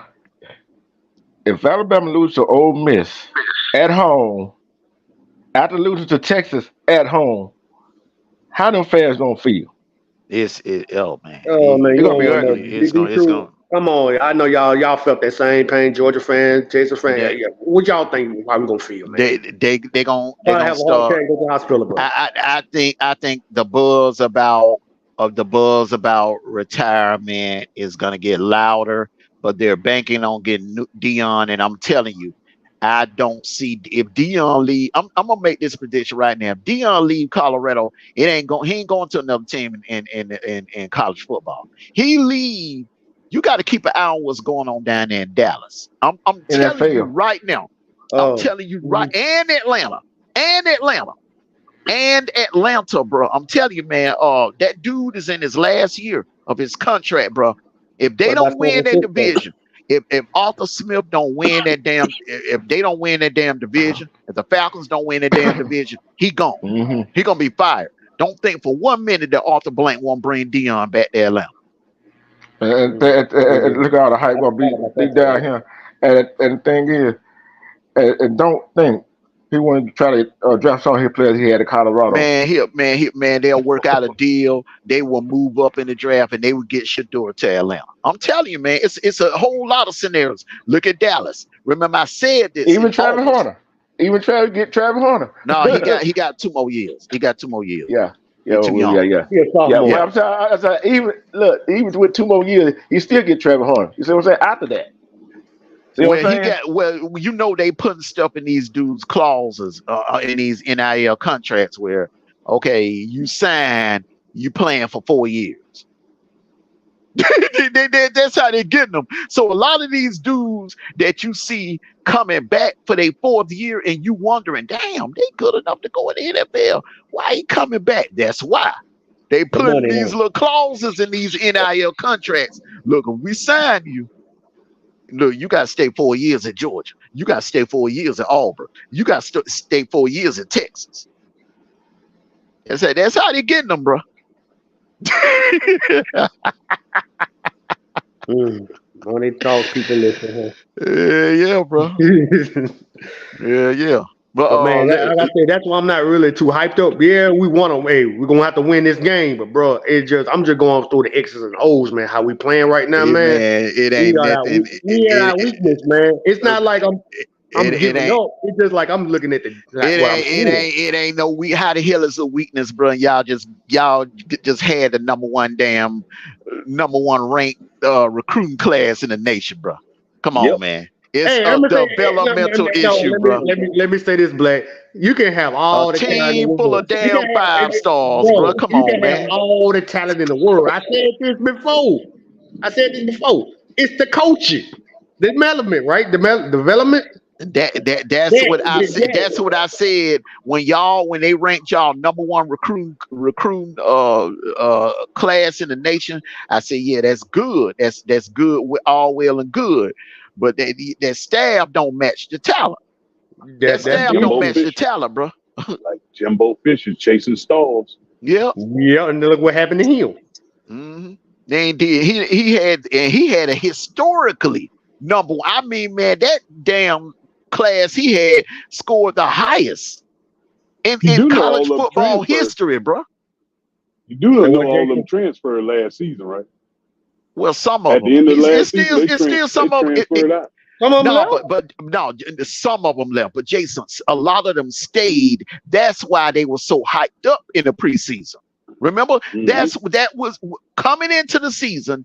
Reese Davis and all of them, Lee Corso and all of them was like, okay, this is the year that class, that historically number one class that Texas A&M signed 2 years ago.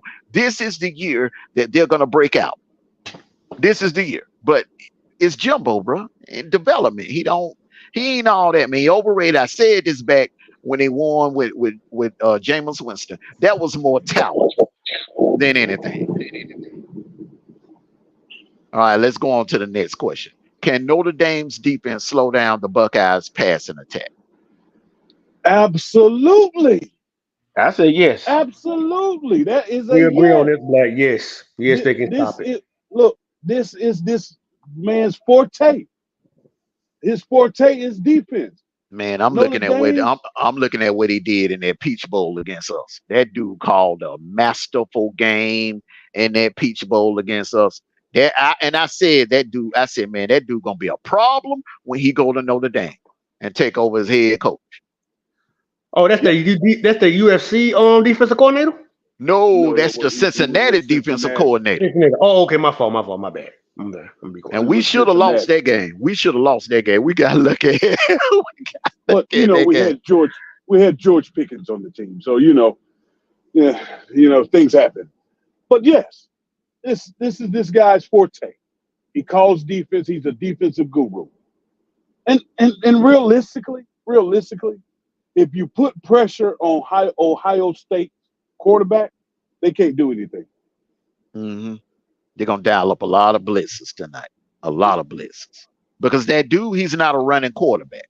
McCord is not a running quarterback. So what better way? I mean, you dial up blitzes to slow down that passing attack. Because he poses no threat to run at all. At all, Armando. Mm-hmm. All right, the next question. Next question. Should Oregon's defense blitz Shedeur Sanders? That would be a yes. I'm dialing up blitzes. I'm dialing up blitzes damn near on every play. Yeah, that's the only way you're gonna slow him down. But then again, you dial up blitzes, and he really hadn't ran the ball that much. You asking for it. See, yeah, but are you concerned about their O-line's run blocking ability? And you don't watch film on them. You got 3 weeks worth of film on them, bro. Do you fear their run blocking?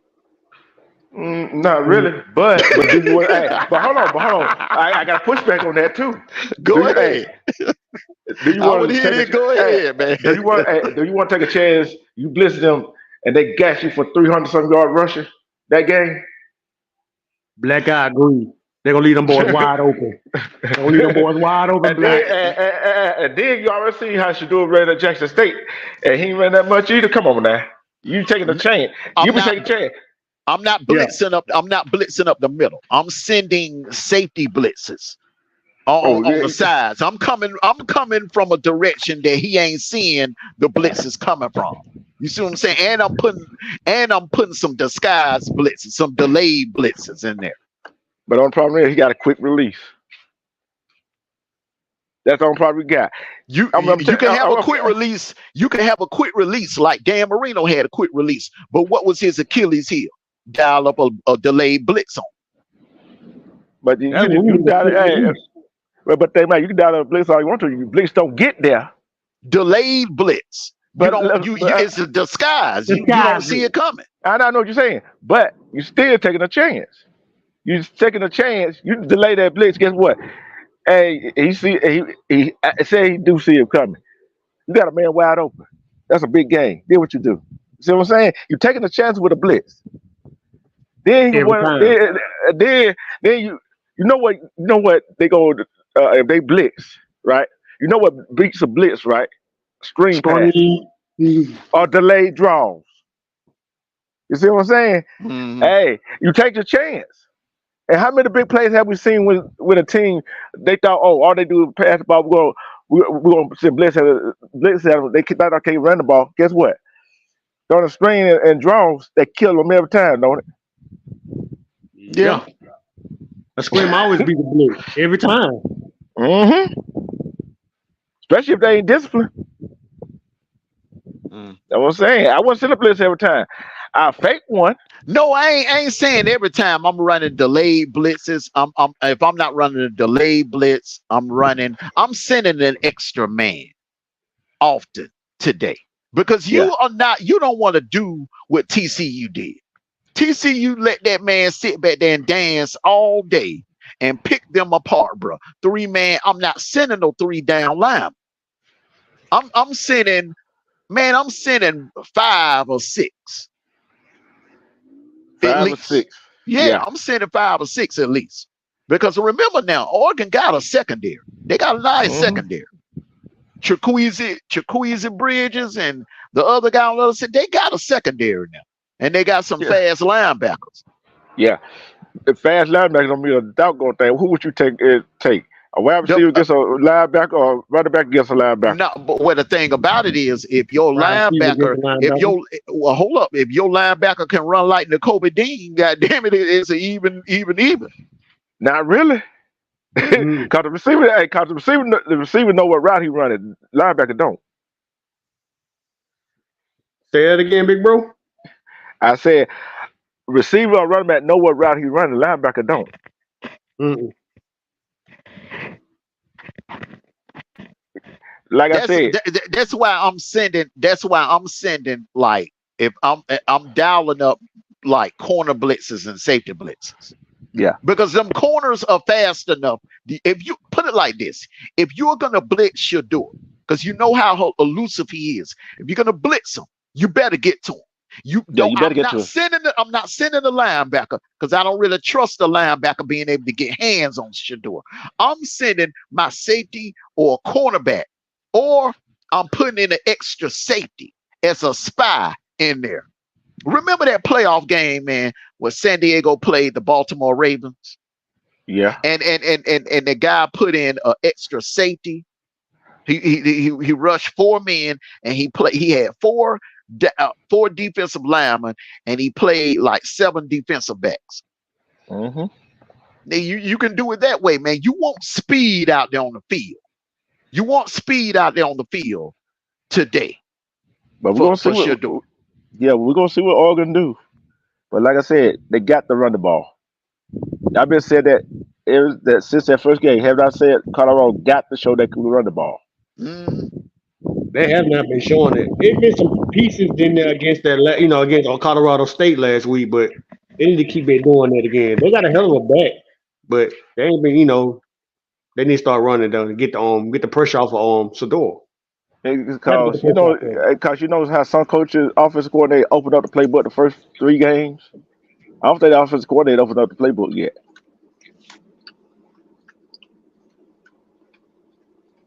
But I will say something. Do they have to run the ball? Do they have to run the ball, or do they have to create plays to make up for the run? Short screens. You know what I mean? Toss sweeps. You know what I mean? And is Oregon's defense for real? That is the question. That is the question right there. They ain't been giving up no points. Well, it's gonna be a test, when they gave up 30 points to Texas Tech. I think Oregon's defense is a little minus Travis Hunter. I think Oregon's defense is better than Colorado's. But I'm like this right here. But giving up 30 points to Texas Tech, who is I don't think as good as Colorado right now. Mm-hmm. Says a whole lot about that defense. And then they played 2 teams that below them. You take what you can from that game. You know what I'm saying? Mm-hmm. So this is gonna be a test for both teams, Colorado and Oregon. Which team is really for real? Mm-hmm. Like I said, Colorado got to make a statement, bro. Colorado got to, let them know. Well, Oregon needs to, because Oregon hasn't had a signature win this year. And Colorado could actually, if they lose, you don't want to lose big. If you lose, keep it close. Don't lose big. That's the last thing you want to do. Then next week, you in a must-win situation. You got to beat USC. But, both teams need this game because you don't want to go into this is your conference opener, first conference game. You don't want to drop the first conference game. You don't want to do that. It's almost like a bowl game to them. Mm-hmm. All right. Next question. Which coach needs this game the most? I'm going to start with you, Jason. Which coach needs this game the most? James Franklin or Kirk Ferentz? Franklin is the coach at Penn State, and Kirk Ferentz is the head coach at Iowa.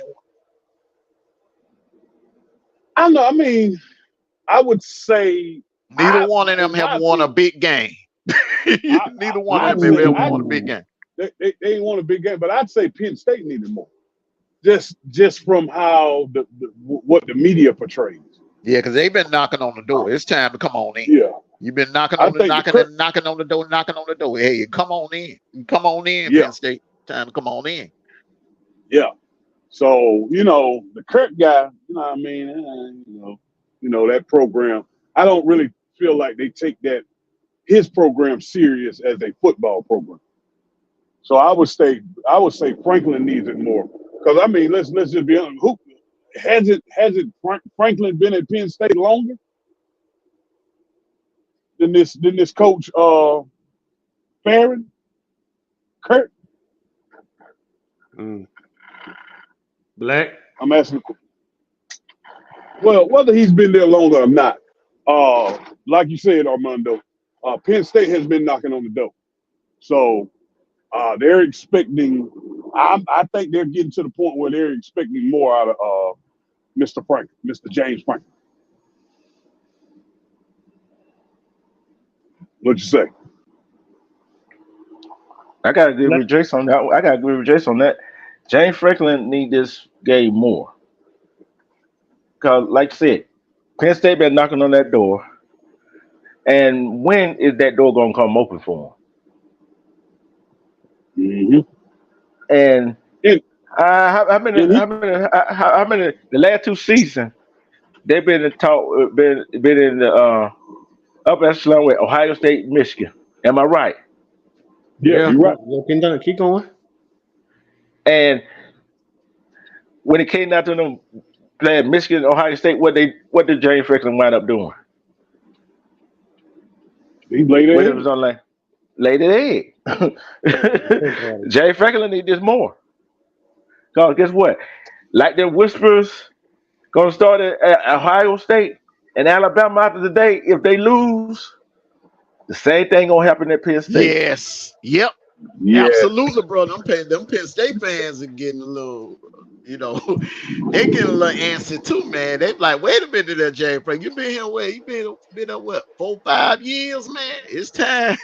We need to see some results, man. We need, he ain't won a big. You gotta win the. Now he won the Big Ten in 2016. Once again, I say, look, man, they got robbed. They should have been in the college football playoffs. But since then, since 2016, man, he ain't won a big game. Man. He been losing big games. So James Franklin need this. I got a question for y'all. Was it Saquon Barkley? I mean, was that coach with that same coach y'all talking about? Did he coach Saquon Barkley, that running back? Mm-hmm. That's what I'm saying. Y'all gonna say that's their best team. But Penn State with him out there, that running back, that was pretty damn good too. Mm-hmm. But they couldn't. But they remember they had a 5-touchdown lead against Ohio State and they blowed it. Oh, they blew the lead. I mean, big games, man. They against Michigan, against Ohio State, they lose big games, bro. I'm gonna say that Penn State head coach, man, he got to win this game, man. They on fire right now, like all three of y'all saying. They knocking on that door. They got to. And Kirk Ferentz is getting he's the Iowa version of Mike Gundy. Been there all these years and ain't took him to the next level. Well, both of them got to fight. They both got to make a statement then. But I think, everybody eyeing on Penn State. Penn State's on fire right now, you guys, right? They get noticed. But Penn State better throw that statement out there. And it's funny you mentioned that Oklahoma State coach. He been there the longest and still ain't been knocking on the door. Ain't did nothing. You see what I'm saying? Oklahoma State. Yeah. Mondo and Jay know what I'm talking about. That coach been there just as long as Jay Franklin been at Penn State, ain't he? Yeah, he been there. He been there a long time, bro. Now, if he win today, the fact that they don't have Michigan, they ain't got to worry about Michigan or Ohio State. If they can beat Penn State today, man, they'll walk through the Big 12 West. They'll be undefeated going into Indy for the Big 10 championship.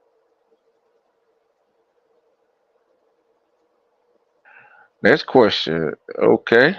Well, okay. Now Bama already has one loss to Texas at home. So if they lose this game today, they'll mathematically be eliminated from the playoff discussion. Yep. So will a Bama loss today With that being said, will a Bama loss today end the Saban dynasty? Yes or no? Yes. Yes. Yes. I'm going It to say will. no. I'm going to say no. No, man. No, they ain't going to lose like that. No. I'm gonna tell you what I say. I'm No, not I'm saying saying if they I'm saying if they lose, bro, y'all will be the playoffs will be done. Y'all will be out of it. Salute to you, lady DJ. Welcome to Twin East Nation, baby girl. Salute to you. If they lose today, bro, they will be mathematically eliminated. The question is, be Rob, if they lose, bro, they will be mathematically eliminated. Will this officially end the Saban dynasty? If you say the Devil dynasty over, bro, you got to say the same damn thing for the Saban dynasty, bro. Because they ain't did nothing since the pandemic. Do what I said. Do what I said. Yes. Do what I said. Yes. Right here. It was called. When the last time Bama lost 2 straight home games? I can't remember, bro. You got to go back to when Mike Schuler was the head coach. Yeah. Oh man, don't mention that coach. That was a choke artist. That was a choke artist. Hold on, people. And then you got to look at this right here. Them little whispers of rumors, whatever you want to call it, he'll retire.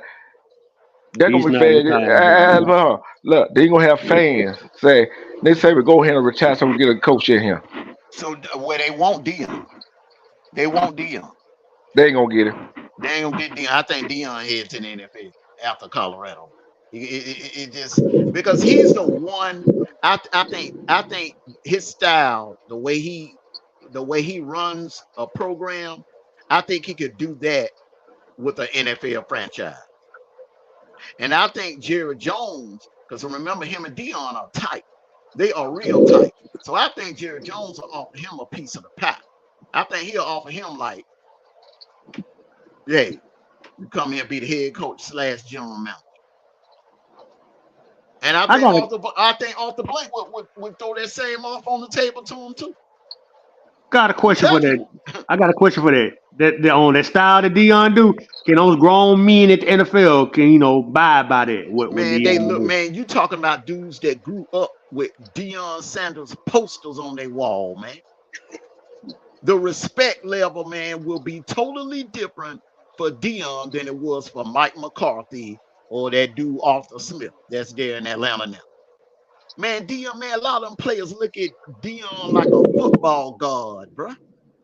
Yeah, he was the man back in the day. Yeah. I know. That's just like having Muhammad Ali as your damn trainer. You a boxer and Muhammad Ali come in as your damn trainer. Come on, man. They better do what they can. Or you becoming a singer and Beyonce giving you voice lessons. Shit. Or Patti LaBelle giving you voice lessons. Come on, man. Damn, over that shit. Now you get that second time, you got it right. Man, Beyonce, look, bro. Beyonce got a voice on her, bro. Don't remember, man. I'd rather go blind when she sung that in Cadillac Records, bro. Come on, man. Come on, man. Put some respect on Beyonce's voice. Come on, man. Look, I can't say, bro. I can't. That disrespecting the real singers. Yeah, I mean they both. I mean different generations, man. Different generations, bro. All right. So you saying she sang better than Frontation and Jennifer Hudson? Yeah, Black. He going to that rabbit hole on this one, bro. Well, no. Okay, then. Come on, man. That's why I tried to hate it because I was going to say the same thing you were talking about. Hello. Who would you bet your daughter take sing next from? Jennifer Hudson or Beyonce? Well, they're both great, but Jennifer Hudson, of course. Hell, I have Fantasia. Look, if I had my choice, honestly, the greatest voice alive, singing wise, in my opinion, is Fantasia. Hands down. Fantasia is the best right now. You talking about the all time? You talking about all time? You saying, bro? I said alive. I didn't say all time. I said alive, bro. I ain't put no damn words in your mouth. I said I question, my nigga. All time. You know damn well Aretha. Ain't nobody touching Aretha Franklin, bro. Oh, Oh yeah. Nobody You touching know. Yeah. Aretha Franklin nah. the GOAT, bro. I've been listening in a new direction. I had to say, yes, sir. I had to Ain't no get you singers in like that there. down there. Ain't no singers Tina, like that down there. I'm gonna tell you. I'm gonna tell you no. another one. I'm gonna tell you another one that was underrated though, man. I don't think they gave her enough flowers during her time. Shaka Khan. Oh yeah. Yeah. Shaka Khan, Stephanie Mills. I think the industry kind of blackballed Stephanie Mills, but Stephanie Mills had a hell of a voice, bro. Anita. Yeah, the industry blackball. Yeah. Anita, Okay, I got Lauren another Hill. question. There's a lot of them that was talented, man. They got blackball. Erica Badu. Okay, what about Tony Braxton? Tom Braxton got sick. We'll never know if that lupus brought her down, man. We will never know, bro. She had a voice too, y'all. If she didn't have them issues with lupus, man, I think Tony Braxton would have been up there with Aretha. Yeah. That's my favorite singer. I love Tony Braxton songs, man. The songs of the eye candy. Oh, she got a voice, bro. I like Okay, those. all right. I hear you, the voice. voice. All right. I love the voice. I love the voice. I hear you. I love her voice. I like how she sing. I like her vocals, man. They real nice, man. I like them. I've been thinking about my own protection. It's scared me. She all right. Tina Turner, all right, man. She ain't on the level with Aretha, man. I'm sorry. She ain't on the level with Aretha. I'm sorry. I'm telling you this right here. Tina and Aretha is basically a different genre. Well, see, you want to look at it. Tina can come with that hard. Yeah, she got that hard voice. That hard soul voice. Aretha can come with that, and she can go and do, Aretha is multi-dimensional. Yeah. She can do soprano. She can do bass. She's multi. Aretha was multi. Y'all forgetting one single. What about Mahalia Jackson? The greatest gospel, of the greatest. bro. That's gospel. She's gospel. Okay. The greatest of the greatest. Patti LaBelle. Who? Man, she ain't great. She ain't better than no damn Aretha. I'm sorry, bro. You lost it on that. You lost it on that one, bro. She ain't better than no damn. Hey, y'all. A Ohio State fan, y'all just got jinxed. Yeah. Lee Corso just jinxed y'all, Ohio State fans. Lee Corso just jinxed y'all. Lee Corso just jinxed y'all. Hey. That ain't no good sign when Lee Corso put that headgear on. Let me break for last word from our sponsor, and then we're gonna come back with our final thoughts. It's the Rib Tips! This is it, the miracle of barbecue. The most compelling and most anticipated documentary of the year. The Miracle of Barbecue, the legacy story of family, a legacy story of faith, a legacy story of flavor. This is it, the Miracle of Barbecue. This is it.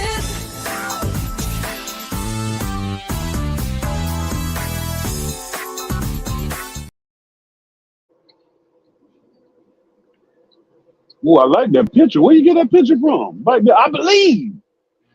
Oh, Lord.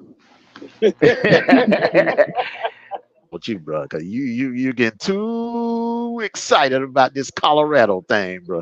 You don't forgot all about the red and black, bro. I'm gonna let y'all know. Am I talking to a Georgia Bulldog or a Colorado? That's Buffalo? what I'm starting to wondering, man. I don't know, man. You like put that, on, bro. I don't know, man. I think hey, Detroit. I think painted that truck gold, bro. Oh, Jason. You gotta come back to that truck gold, but that truck right there ain't gonna be red in a couple of weeks. In a couple of weeks, but they ain't gonna paint that truck gold, bro. We talk about that post game. But they build statues of me at the University of Georgia. You could never be a bigger fan. But four of the people picked Oregon to beat Colorado. Only one person picked Colorado. And who was that? I think it was Vince. Vince or Pat. One of them two. That's why I'm king underdog. I think Pat. Pat, Yeah, you know, Pat rolling with him. Salute to you, double speak. Salute to you, bro. Yeah, I think Pat rolling. He had a Dion t-shirt on last week. Yeah. So hey, Jay. All I gotta say, War Eagle, come on, Buffalo.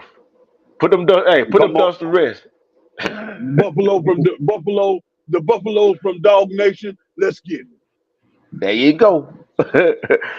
Buffalo from the Tide Nation. Go ahead, Dion. Kick their ass. Jason, over under UAB. Georgia UAB. 50 points from Georgia. Over or under. Under. We don't do that. You ain't got no faith in Bobo, man. You ain't got no faith in Bobo. No, we don't. But we never did that though, eh? Come on now, think about our team. We did it to them 2 years ago. With Stetson Bennett, I think we dropped 60 points on them. That was a fluke. We really don't do that. You know, we get out there and we practice against big people like that. You know, you're putting up 60 points or 50, 60 points on a team like that. You're showing your hand. Because we got a game we got to go into next week. Salute to you, Sirius Esperto. Salute to you. Salute to you. Great job. Man. Great job. As great. The GOAT right now. She the GOAT of all Mars. Best Mars in the game right now. Yeah, she come on. She dropped right on there and start working. Indeed. Yeah, all right, fellas. You know, it's time to go. It's game time. It's game time. You know April. Good afternoon. I was about to say good morning. Good afternoon to you, April. Welcome. She says, hold on. Let me see what she says. She says she got Oklahoma over Cincinnati. Temple upset Miami. Florida State over Clemson. Colorado upset Oregon. Hey, let me tell you something. Tampa upset Miami. I don't know about that one. Hey, you might want to sign up. I'm gonna tell you the same thing I've been telling D-True for the last 10 years. But we're in the state of Georgia. You already know they don't allow that in Georgia. Man, no. You can sign up with Bet US. You know what I'm saying? And go through them.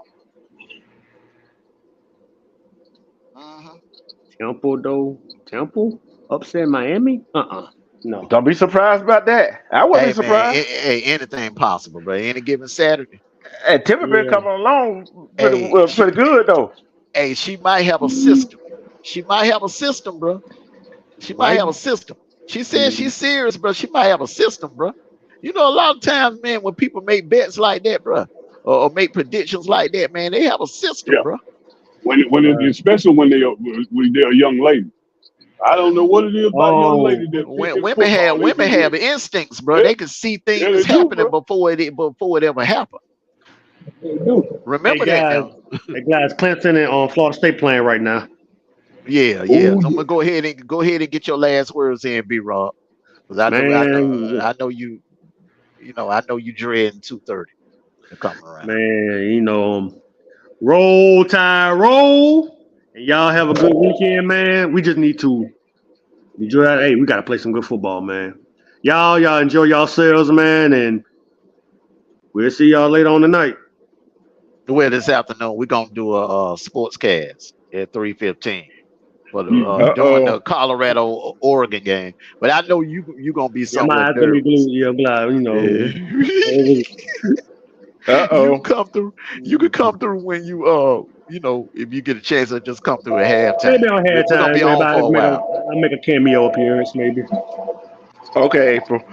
That ain't why Jimbo wanted to start the game. That ain't what they want to start the game. Florida State been scored on. I'm talking about Texas. No, Texas A&M. Oh, okay. Well, it's third down. It's third down. They driving the ball. Oh, they only okay. I'm looking at. They driving the ball, bro. It's third down. All right, third down. Your last, they almost at midfield. All right, your last words, Jason. I've been thinking about my own protection. Go Dogs! I wonder, man, am I gonna hear a go dog? We've been on 2 Fine. hours, Here we man. go. Here we go. Here we 2 hours. Am I gonna hear a go dog? I've been hearing I believe. I've been hearing I believe for 2 hours, bro. Hey, Jason, I'm gonna take your goddamn receipts and your Georgia tickets, bro. I believe you. I believe that truck get ready to turn gold too, bro. I believe that truck gonna go from red to gold pretty soon. Well, yeah, I drive it into a building before it does that. But Armando, I didn't want to tell you. I didn't want to tell you. Welcome back, Jason. Welcome back. Hey, I'm just making sure I ain't gonna come across no Facebook post, man, with you rocking no black and gold on, man. You know, I'm gonna be honest with some prime time hoodies on and shit. I didn't want to say nothing earlier, but you darn near turned into an Auburn fan earlier. It's like Eagles were flying around. Man. Oh, my God. You were drinking the old. Hey, let me tell you, hold on, let me tell you what he said. Auburn, hey, let me tell you what he said. This is the second podcast in a row. Auburn has the #1 defense. They do. That's a fact. They have the #1 defense in the SEC. They do have the #1 defense in the SEC as of right now. I don't know what's going to happen after the day. But they got the #1 defense in the SEC. It ain't about them having the #1 defense in the SEC. You said it. You said it like you was making love to a young lady. Hey, Rutgers just scored on Michigan. What? Yes. Hey, you know something? No something. Somebody on game they picked Rutgers. And who was that? I think it was Pat. Yeah, Pat McAfee. I believe that dude got a system too, bro. Another thing, Armando, I like the way you just changed the subject just then too, sir. No, I mean, like the way you did that. That was smooth. That was smooth as hell, man. Oh. Man, you know, the ball for, man, you know, I'm red, black, and white to the day I die, bro. You know that. I know damn well. Y'all better tighten up that damn run defense, bro. What going on with that run defense, bro? Man, they torched the hell out of Michigan defense on that one, bro. They got torched on that one. The crossing routes. I'm telling you, man, them crossing routes, bro. If your safeties or your defensive backs don't wrap up, man, you can get hurt all day by them crossing routes. You supposed to, yeah, I remember the day people were scared to go cross the middle. Yep.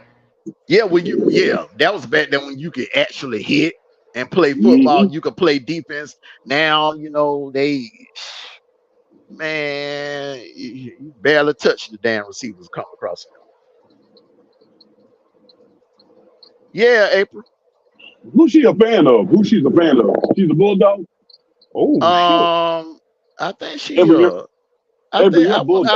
I want to say April is an Ohio State fan, I think. Oh wow. Man, what's going on with that damn defense, D? Yeah. What's going on with this defense, D? True? They couldn't stop them in the goal line, let him get away. I'm watching it too, man. What I told you, brother, man, coaching for his job, man. Yeah, you got a point there. Man. One thing about it, man. Anytime Jimbo, remember that game, man? 2 years ago, they were talking about firing him, bro. They played Alabama. They came out there, man. Yeah. They came out there and put something on Bama. I know Sirius S is a Bulldog. Go Dogs. Oh, yeah. Sirius S that's a Georgia. She's a Georgia girl. Definitely. She a Dogs fan. Yes, sir. This ain't nothing like it. All right, y'all. Oh, man. D-True, man. They getting on first downs, bro. Yeah, they driving that ball down. Yeah. Look, Mondo. Do I worry about the first half? I don't worry about the first half. That McAllister, bro. I'm telling you, man. Where's I don't worry about the first half. Everybody worry about the first half of the football game. They don't win you the football game. You got to play 4 quarters. That thing you got to play 4 quarters. Man, they like Alabama got to play 4 quarters today. Y'all one got to worry. we there it is again. And anytime when it's an SEC matchup, bro, you know it ain't you ain't relaxed. Yes, sir. Unless it's Vanderbilt. Alabama, unless it's Vanderbilt. we never relax. That Auburn defense stood up, bro. They stood up. They got their ass off. Miss Sears, give me a go dogs before we get out of here. Give me a go dogs. You gotta have it. It's just good luck. It's good luck. It's good to say it. It releases endorphins. You know, I don't know what's wrong with Armando today. He's been screaming War Eagle. Oh, you've been singing, man. I'm waiting on you to sing "I Believe I Can Fly." Oh, man! I believe, I believe. You've been saying that screaming loud. I used to think that I could not go on. She gave it to you. There you go. There you go, dolls right there. There she go. Man, just can you imagine just sitting in the house and your woman walking around hollering, "Go dogs." God damn. You know what? We might have to turn the game out. Boy.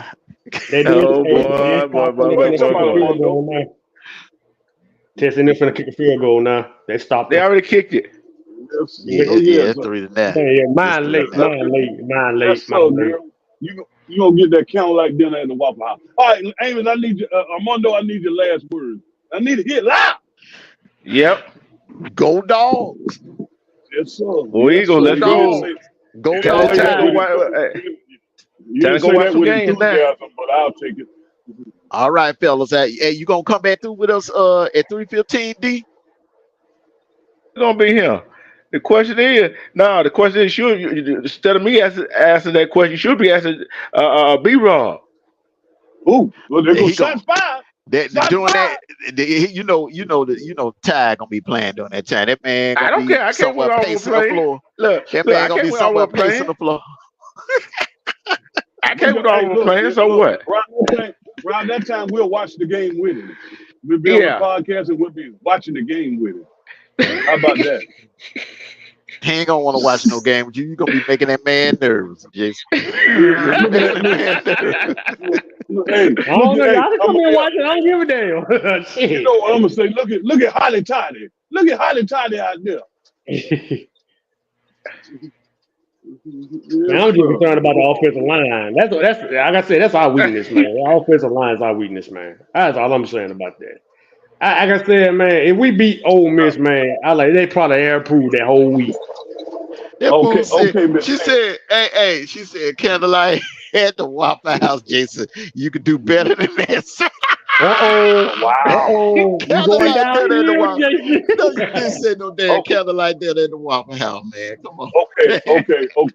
I could do better than that. A candlelight dinner at the Huddle House. I think that's even worse.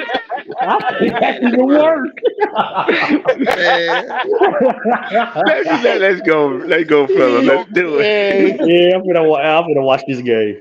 All right, y'all, man. It's been fun. I want to thank everyone for coming out. Want to thank all the Facebook trash talking groups for joining us this morning. Thank you all. Make sure you hit the like button on your way out and enjoy your week 4 of college football Saturday. We will see you all back here at 3:15. We're going to do our very first sportscast, a live sportscast of the Oregon Colorado game. So until then, we'll see you all at 3:15. Love you all. Enjoy the rest of your college football Saturday.